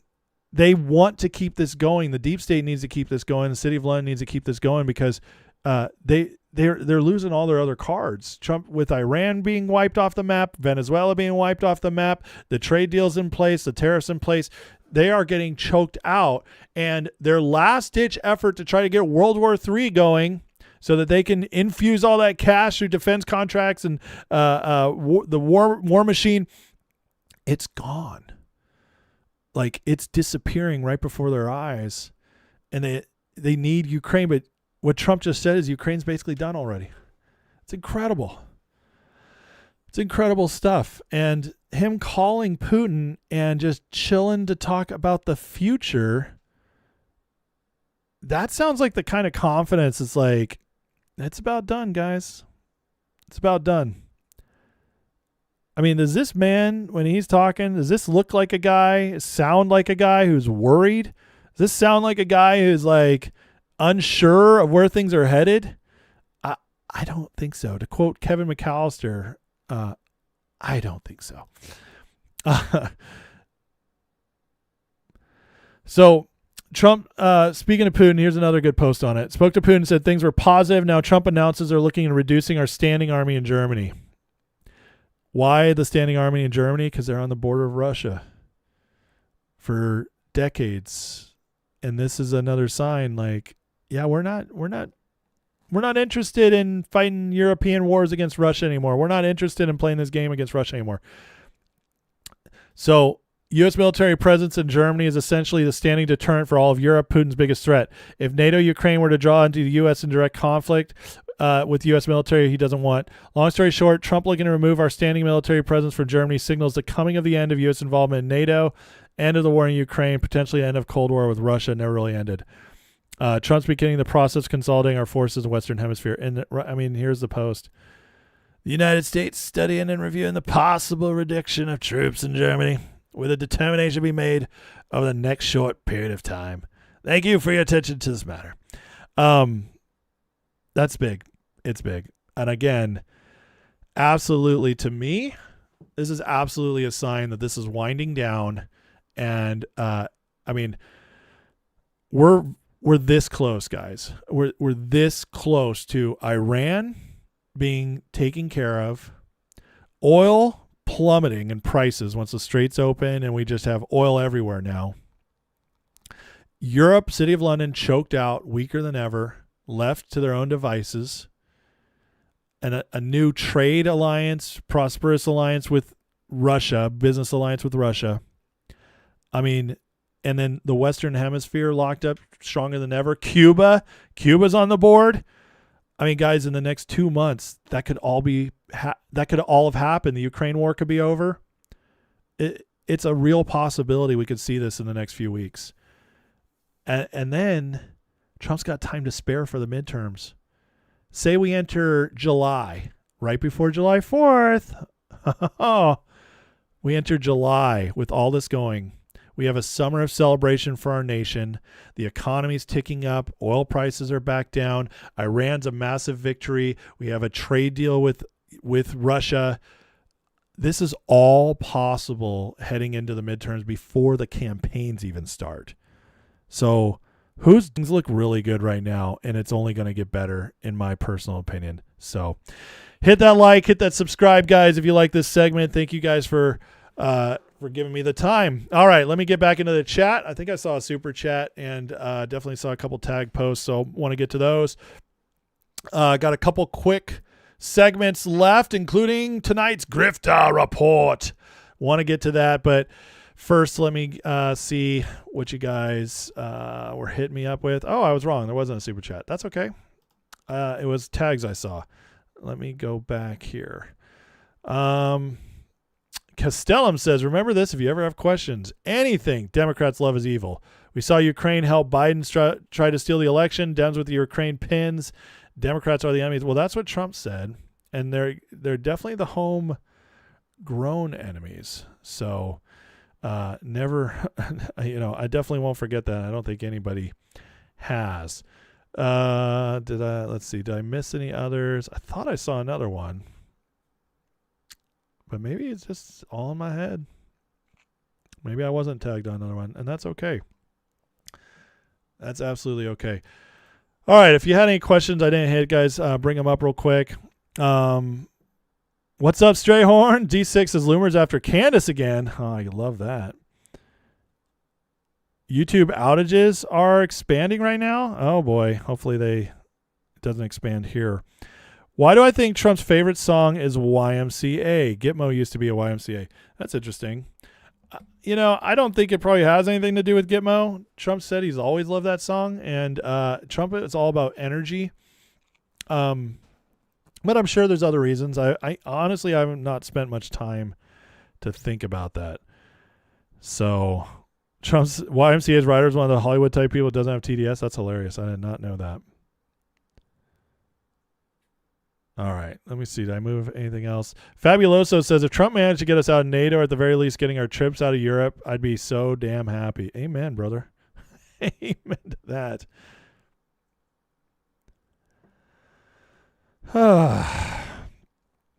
Okay. Anything else before I might just move on? It looks a lot of the stuff, a lot of good stuff. I just not really questions or anything.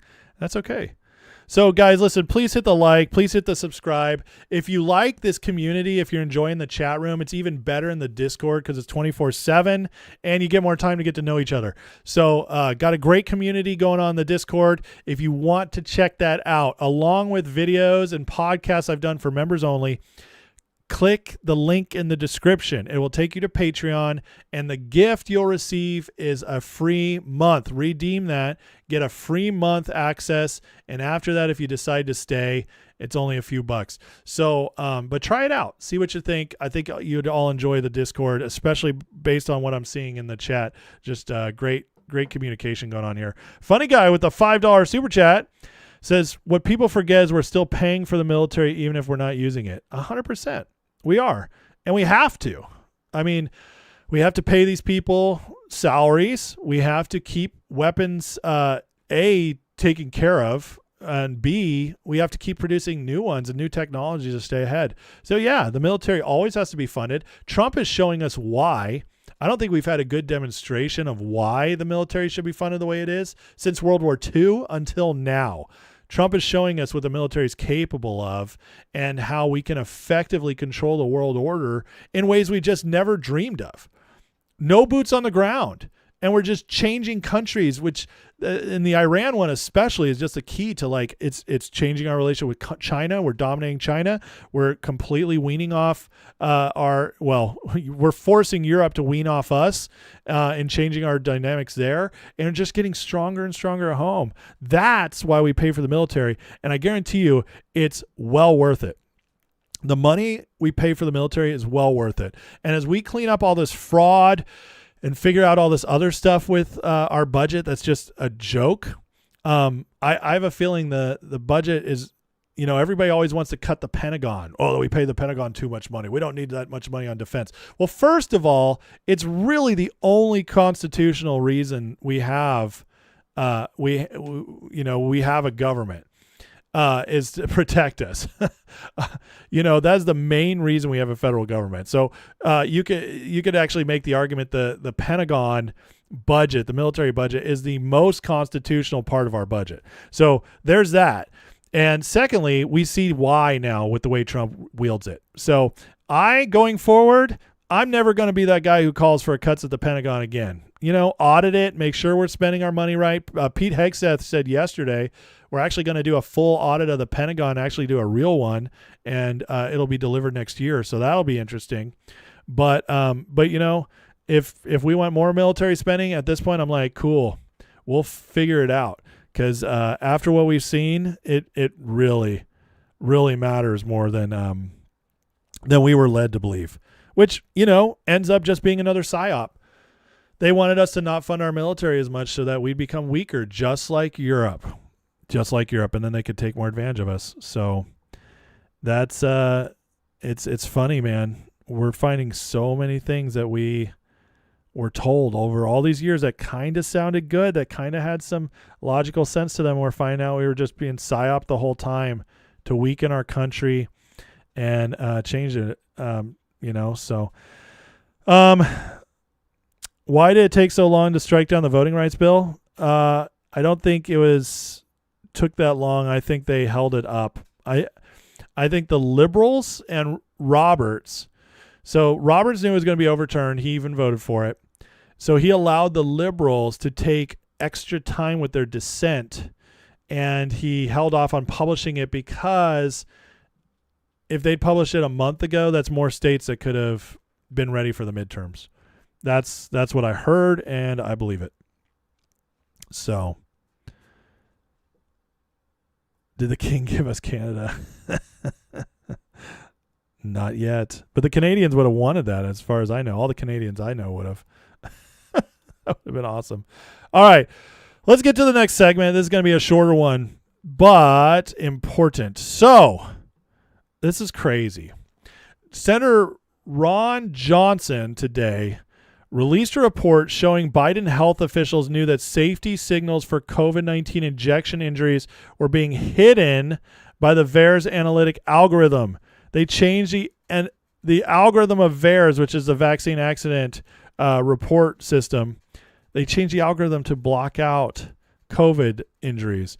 They were shown updated algorithm and signaled serious adverse events. They refused to use it. Their cover-up jeopardized the health of millions of Americans. This is wild, and he is working on exposing all of this. Now, interesting timing, because yesterday a bunch of Fauci's minions got arrested, and now all this is coming out. Peter McCulloch shares, Senate investigation finds FDA officials covered up 25 COVID shot safety signals. FDA's own data flagged sudden cardiac death, heart attacks, blood clots, neurological damage, and dementia. And the FDA analyst uncovering it was ordered to cease and desist. That, my friends, is a massive scandal. And as they bring this out here, A, it's going to wake up a lot of people. But B, this has to be criminal. Has to be, because this is going to be one of the biggest crimes ever perpetrated upon the American people. So we're going to find this out as it keeps going, but a lot of us have been waiting for this, and it looks like we're finally at the point where all's going to be exposed about all the COVID stuff. I mean, this is absolutely insane. So Ron Johnson, again, the math shows COVID vaccine is 55 times more deadly than the flu shot. I don't know about you, but me and my friends, not one of us got the vaccine. We all knew it was cray-cray. But I know people, in fact, my wife has a friend who is still getting boosted for COVID now. She's had like 7 boosters in 5 years or whatever, 5 to 7 boosters. She is just all in on the medical establishment. I got to tell you, from what I've seen, the first round of the COVID shot didn't have too much effect on people. And there is a theory that it was when Trump did the first vaccine round, that most of that was just saline. And that's why people didn't have we didn't see the massive health effects yet. But the boosters that came out under Biden, the first round of boosters, that's when it started. And that's why they pushed the boosters so hard. Well, I don't know if I believe it. Trump could have just been lied to, because obviously they hid the data.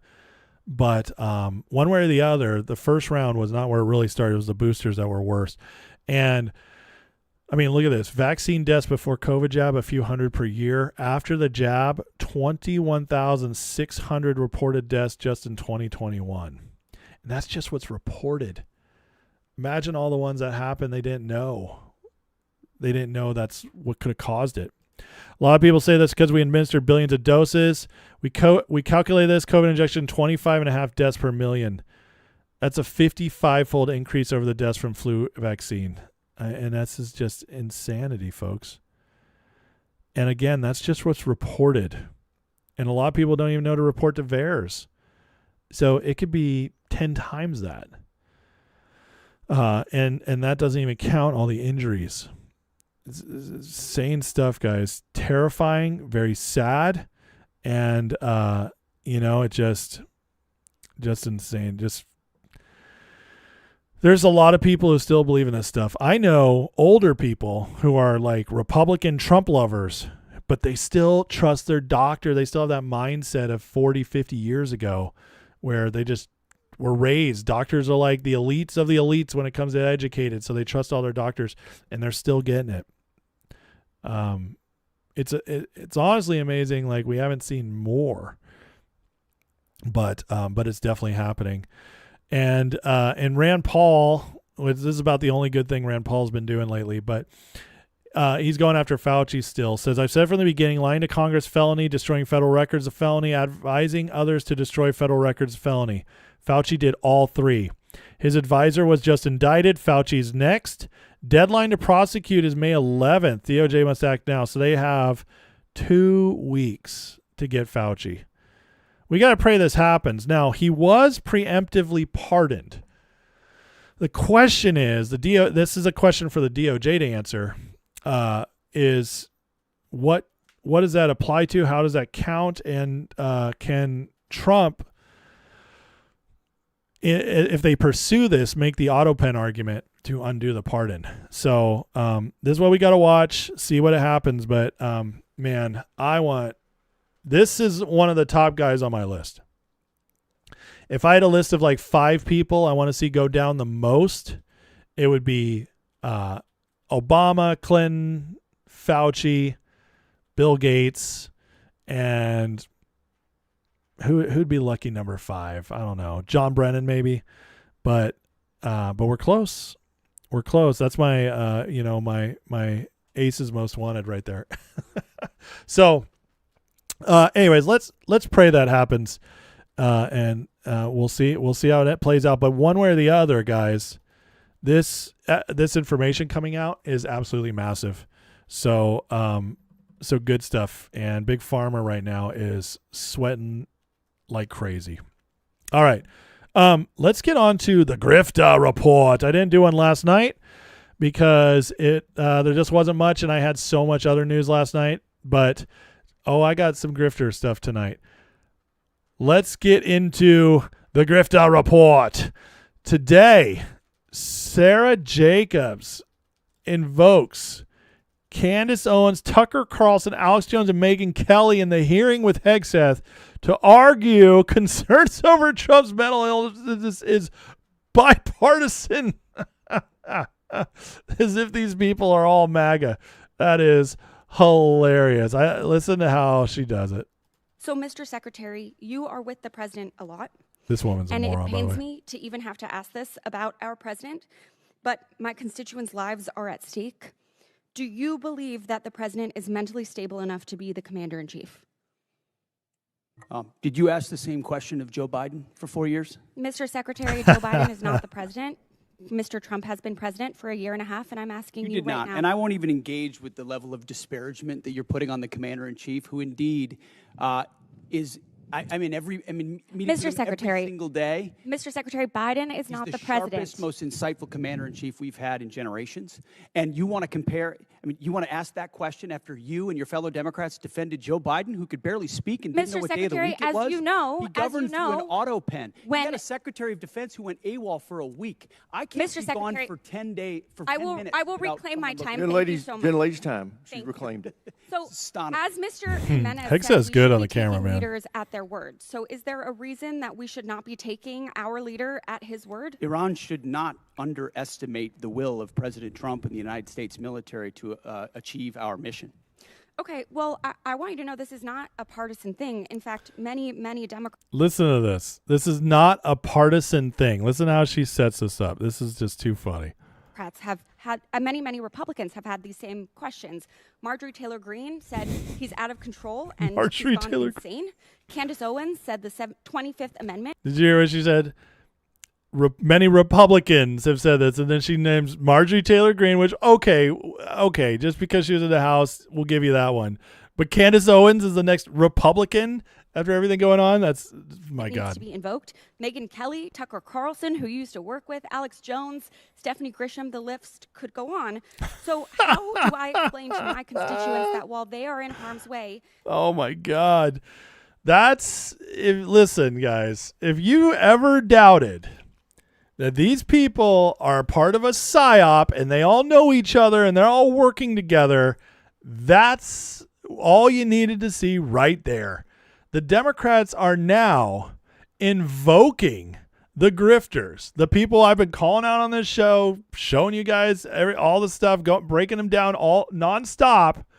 The Democrats are now using them as the proof that Republicans, MAGA are turning on each other. This is bipartisan. I mean, you cannot make this up. That is unbelievable how obvious it is now. How it's insane. So, I mean, again, if you don't see the op at this point, I don't know what to tell you. It's so obvious. It's crazy. And so, but hey, the good Republican, Alex Jones, is, while that's going on Capitol Hill, the good Republican, Alex Jones, is trying to get back into MAGA. Check this out. I've been thinking, guys, I was really hard on Trump. And so I decided to write this on X today. Just because a lot of us are upset at the bad things Trump's prepared to do, it doesn't mean we give up and abandon the political process to the deranged left and the globalists. My position is based in logic and common sense. This is Alex being like, guys, I've been looking at the ratings. They ain't so good. What do you think we do? I had Barnes on, and his fat face took up 3/4 of the camera. I couldn't get in. But anyways, I ran that Barnes segment, and we got negative views. I don't know what to do anymore. What do we do? Well, sir, you might want to go back to Trump. Oh, my God. Are you serious? Okay. All right. Well, hold on. Where's my whiskey? All right. Take my whiskey. All right. Back to Trump it is. I mean, this is shameless. This man he's absolutely shameless. It just makes me laugh. And then he has Nick on. So this is Nick's comeback after being in the Vatican, getting his marching orders from the Pope and whatever else is over there.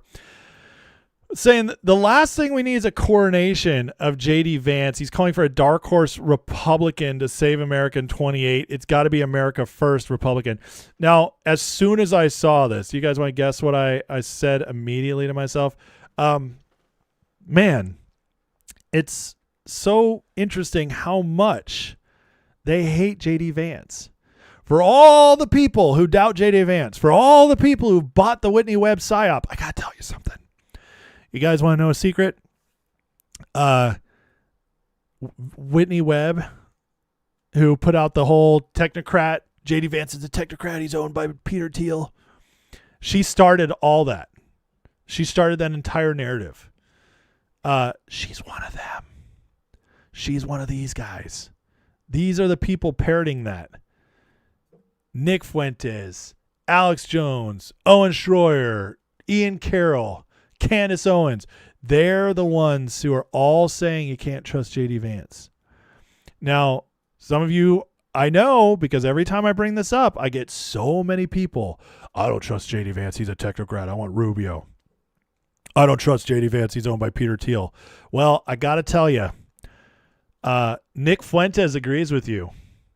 All the grifters agree with you. Tucker won't say it yet, but I have a feeling he's getting close now that his son has been fired by J.D. Vance. But he's going to be like, I thought I knew J.D. J.D., he and I were friends, and my son was working for him. And God darn it, I was asking him questions, and I was like, I can't do Tucker yet. I got to work on my Tucker. That's next after Alex. I'll work on it when I have more time. But the point is, why do they always go after JD? I don't know. You guys tell me. You guys still wary of JD Vance. Why are you on this guy's side? I'm just asking questions. I'm just being Candace Owens. I just want to know. Isn't that weird? No, I don't want to be Candace Owens. Fuentes tweeted out today, I'm getting really sick of politics, honestly, and this is just a great reply. You've exhausted your SPLC funds. I mean, it is funny, the timing, isn't it? I just had to share that. All right, Joe Kent, he had to make himself known as well. wrote this. Just can we just call it stupid? Because it's stupid. If anybody doubted this guy's a grifter, just read this. Continuing the blockade puts far more pressure on us than on Iran. I don't even know what to do anymore. If anybody believes that, here's your sign. I mean, come on. This isn't even trying. This is so retarded. Iran's proven it can endure economic pain. It's been doing so since 1979. Not this pain. They had the Strait, friend. They were selling 90% of their oil to China, bro. They aren't doing that right now. This blockade will not force Iran to abandon uranium enrichment. Oh, I cannot wait. This is one I'm saving because as soon as Trump pulls this off, it's going to be sweet, sweet justice to hold on to this one. I cannot wait. But man, they're all in full force the last couple of days again. They're going for it. Now we have Candace Owens is in trouble.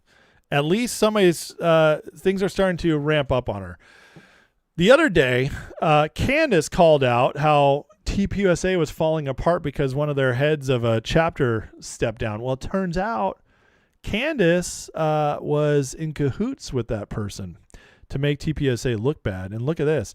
Screenshot shows private text messages from mid-December 25 between Owens and Aubrey Leitch. Today, TPUSA spokesman Andrew Colvett publicly posted a screenshot on X, released it to expose Candace's behind-the-scenes coordination with Aubrey and her early messages, including, "Why did you murder your husband?" line about Erica. According to Colvett, Aubrey herself took the screenshot of her own chat with Candace and bragged about it to her friends, and then circulated till he reached him at TPUSA. Aubrey's response, she replied directly to Colvett's post, calling his bragging claim obvious spin, not serious interpretation, accused him of avoiding the truth, demanding he post the full context. I don't understand what other full context you need from this. Candace Owens, why did you murder your husband, Erica? This is what she said she was going to ask her first. It's just, this is the kind of stuff we've been, it's like you kind of knew it with Candace, but now we're finding out what is Candace doing behind the scenes to keep her show going. And so this is apparently Laura Loomer, which I'm not following right now, is busting open this even more on Candace, but it's starting to happen. The downfall, and it's happening to a lot of them. I was charting views the other day just to see what was going on Megyn Kelly, Candace Owens, Tucker Carlson, Alex Jones. All their views are down. People are waking up.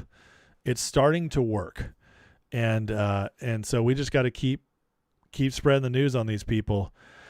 But and Brian Cates sums it up really well right here. It says Erica Kirk didn't call for Donald Trump to be removed from office via the 25th Amendment for being unfit to serve as president. Erica Kirk didn't loudly encourage U.S. service members to refuse to obey orders and desert. She didn't spend the last year trying to sabotage Trump, MAGA, America First by cashing City of London checks to read effing talking points to her followers. You know who did? Do you? Seriously? F these people. And here's the crowd. The grifter crowd. It's good stuff.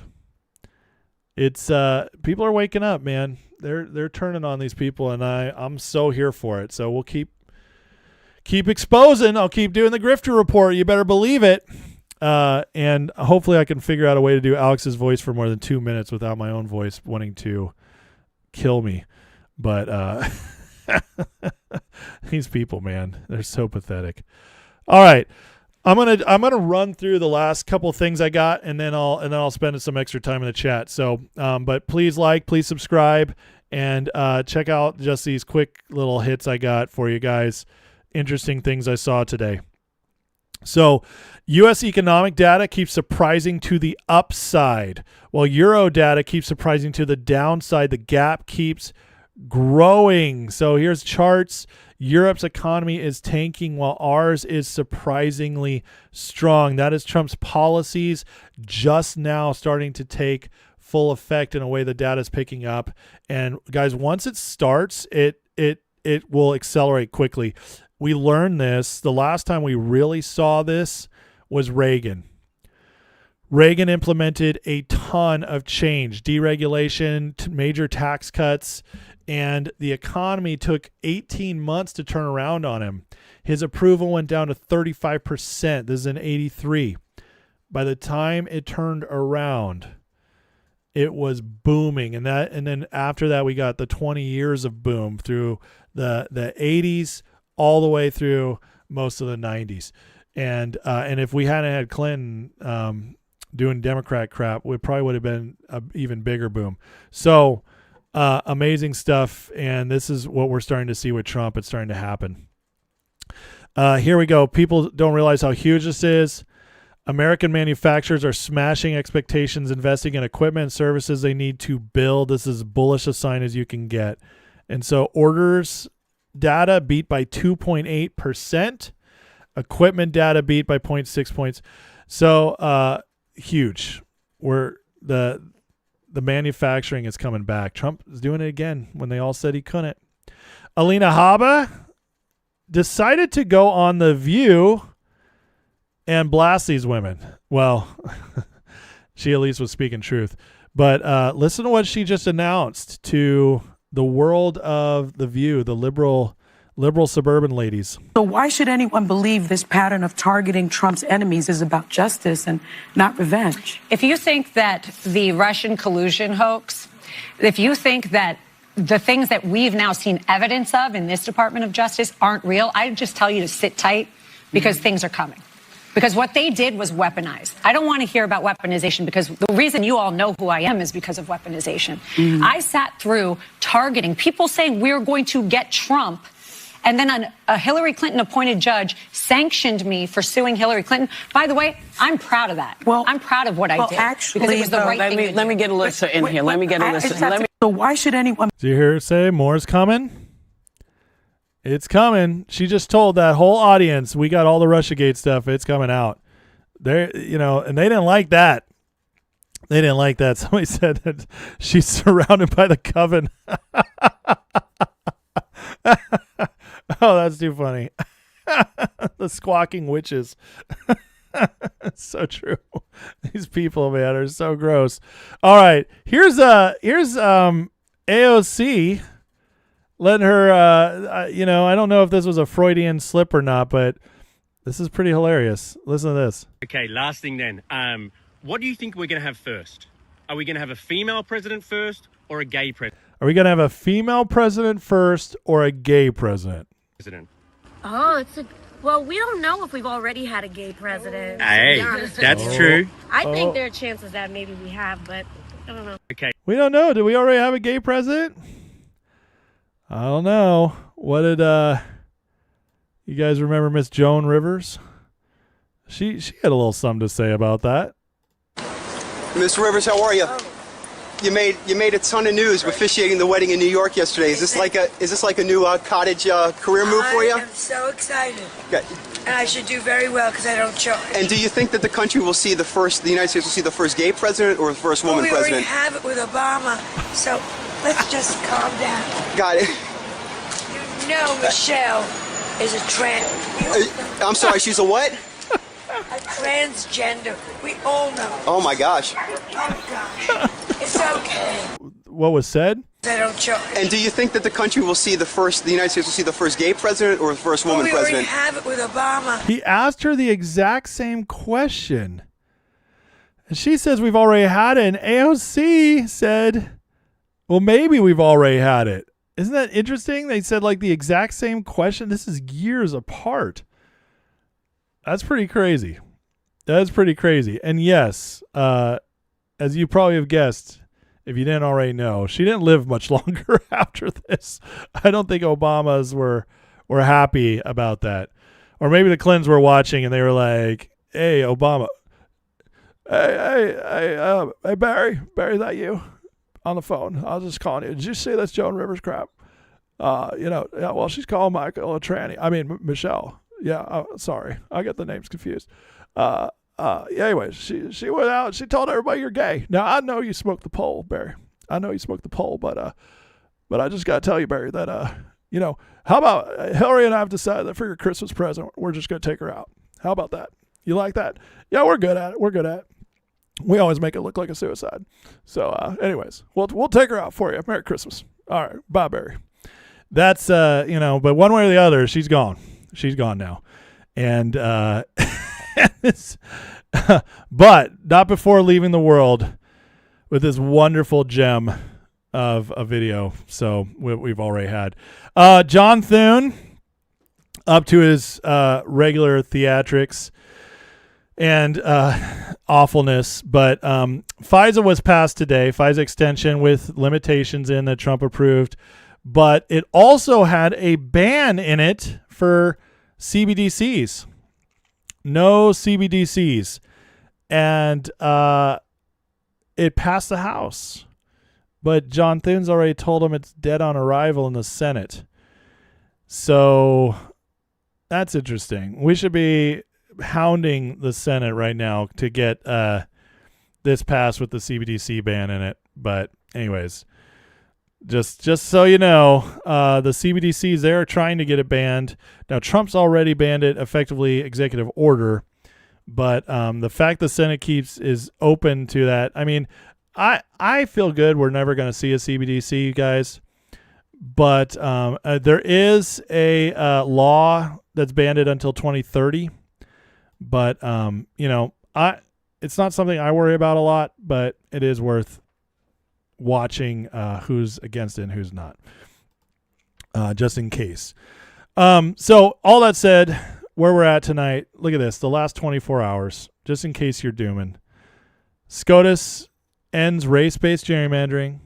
Florida House passes new congressional districts.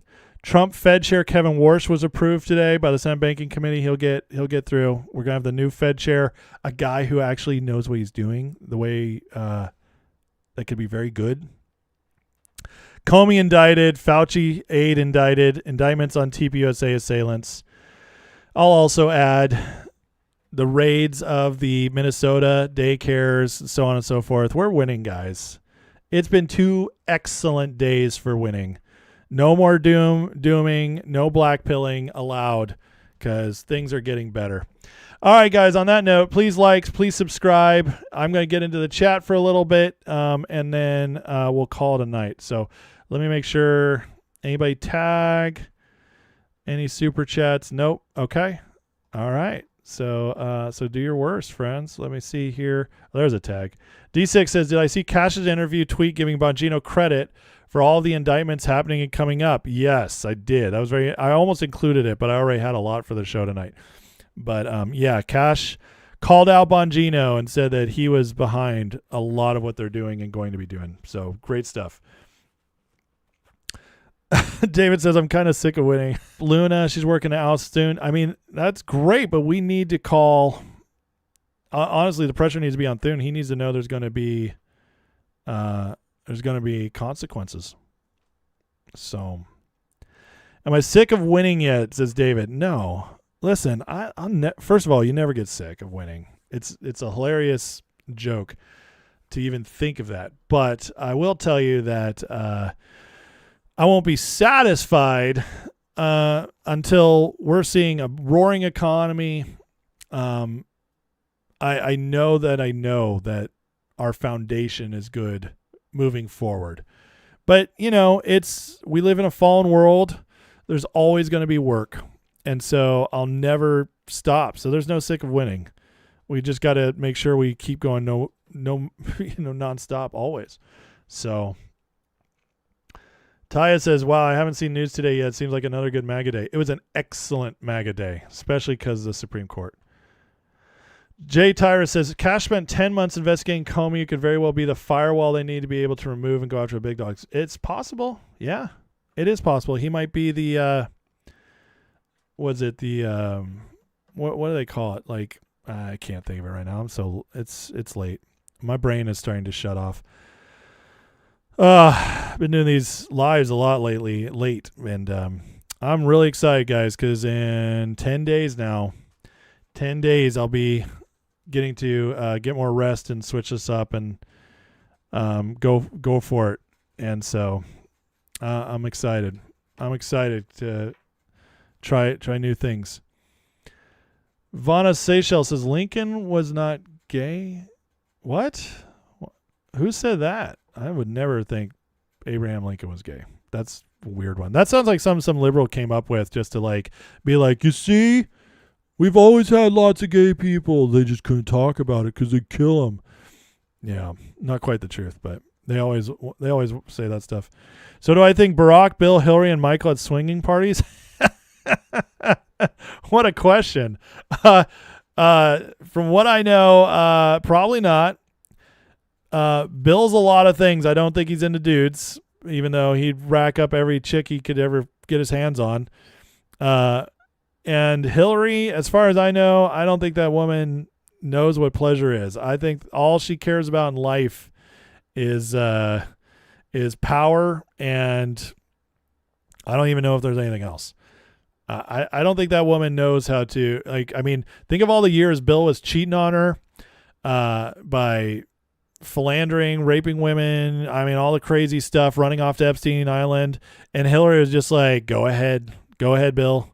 You know you're not getting anything from me. So, yeah. I don't think, and honestly, Bill and Hillary, and the Obamas, they all hate each other. That's the secret nobody talks about. The Obamas, the Clintons can't stand each other. Hillary has never forgiven Obama for 2008 when he won the election, won the primary. That was supposed to be her. She was the chosen one. She had everybody behind her, and then Obama just in her mind stole it from her. So she's never forgiven Barack Obama for that.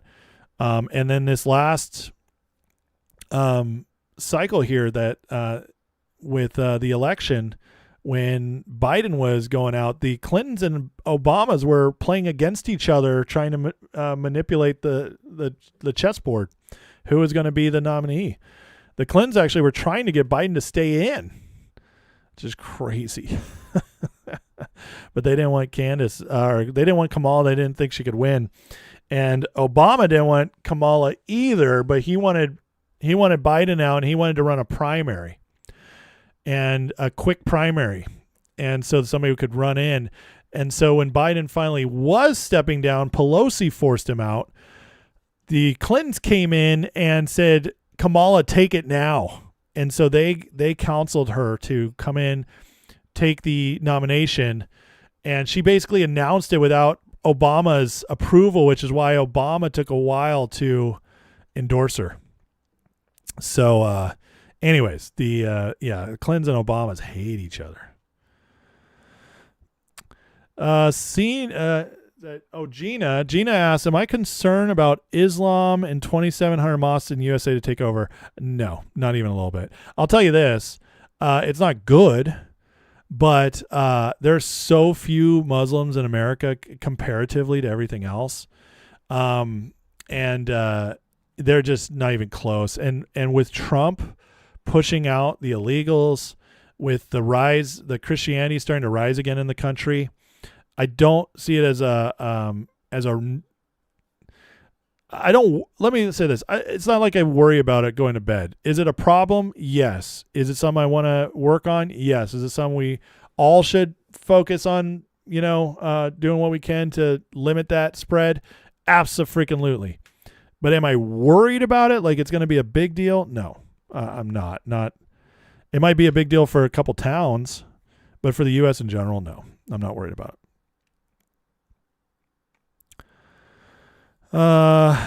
Let's see. I'm a Canadian. I can tell you the vast amount of Canadians are uninformed. The vast amount Obama of Canadians. What are you trying to say? I'm sorry. I don't quite understand. That's right. Old Town Vallejo got it. Democrats bet against God, but God always wins. 100%. 100%, especially when he's challenged directly. Yeah, Hillary's gay, technically, says Linda Goya, but I don't think she's like. I don't think she's very sexual. Let me just put it that way. She's a weird one. Hillary Clinton's a very strange human, and evil and strange. All right, let me get a couple more things I see, and then we'll call it a night. I gotta get some sleep, and I think most of you do too. 17 hearts for the win. I like that. Let's pray the IRGC finds Jesus before they depart. I mean, we can always pray for him, but that's the kind of thing. I don't know. IRGC as a organization, most of the people, I mean, I don't know. 27 Republicans oust soon. It's not going to happen. Not until, if they're going to oust soon, it'll only happen after the midterms. Seth says, you should tell everyone to get a hold of their reps and tell them to vote to repeal the kill switch mandate. Yeah, I agree with that. That is a terrible thing. The kill switches in the cars. Yeah, I need to research it a little bit more, though, because I don't know. I feel like that's something Trump would be pushing back on. And so now I'm like, I need to research more and see why that hasn't been a bigger thing. She has sex with missiles. That's hilarious. Why won't they investigate Joan Rivers' death? Because, I mean, she was old, so it's too easy to say she just died in her sleep. I don't know if there's much anybody asking the question, really, honestly.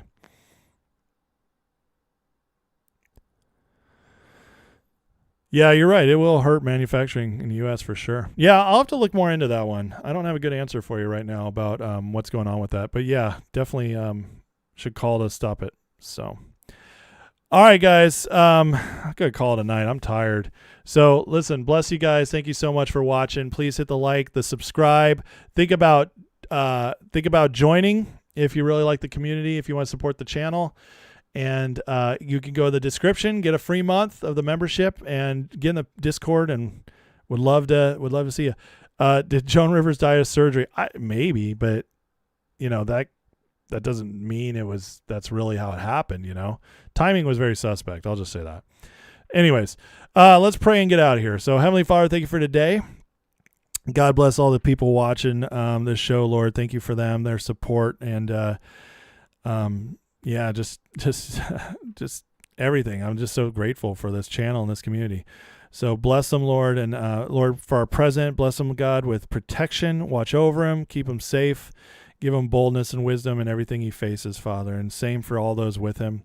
And just bless our country. We're healing, but there's a long way to go. So we pray, God, that you finish what you started, because you always do, and that, God, just keep us all engaged, awake, and fighting, and get this thing fully turned around so we can have a more prosperous, peaceful, and just nation than we've ever had before. In Jesus' name, amen.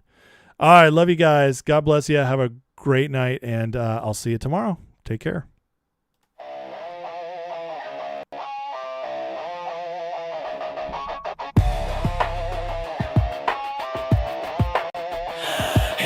Screaming like a siren at night, red and blue shouting, nobody's right. Smoke in the streets, truth under attack. Everybody's loud, nobody's got facts. Feeds keep scrolling, nerves stay tight. Matchsticks flicked in the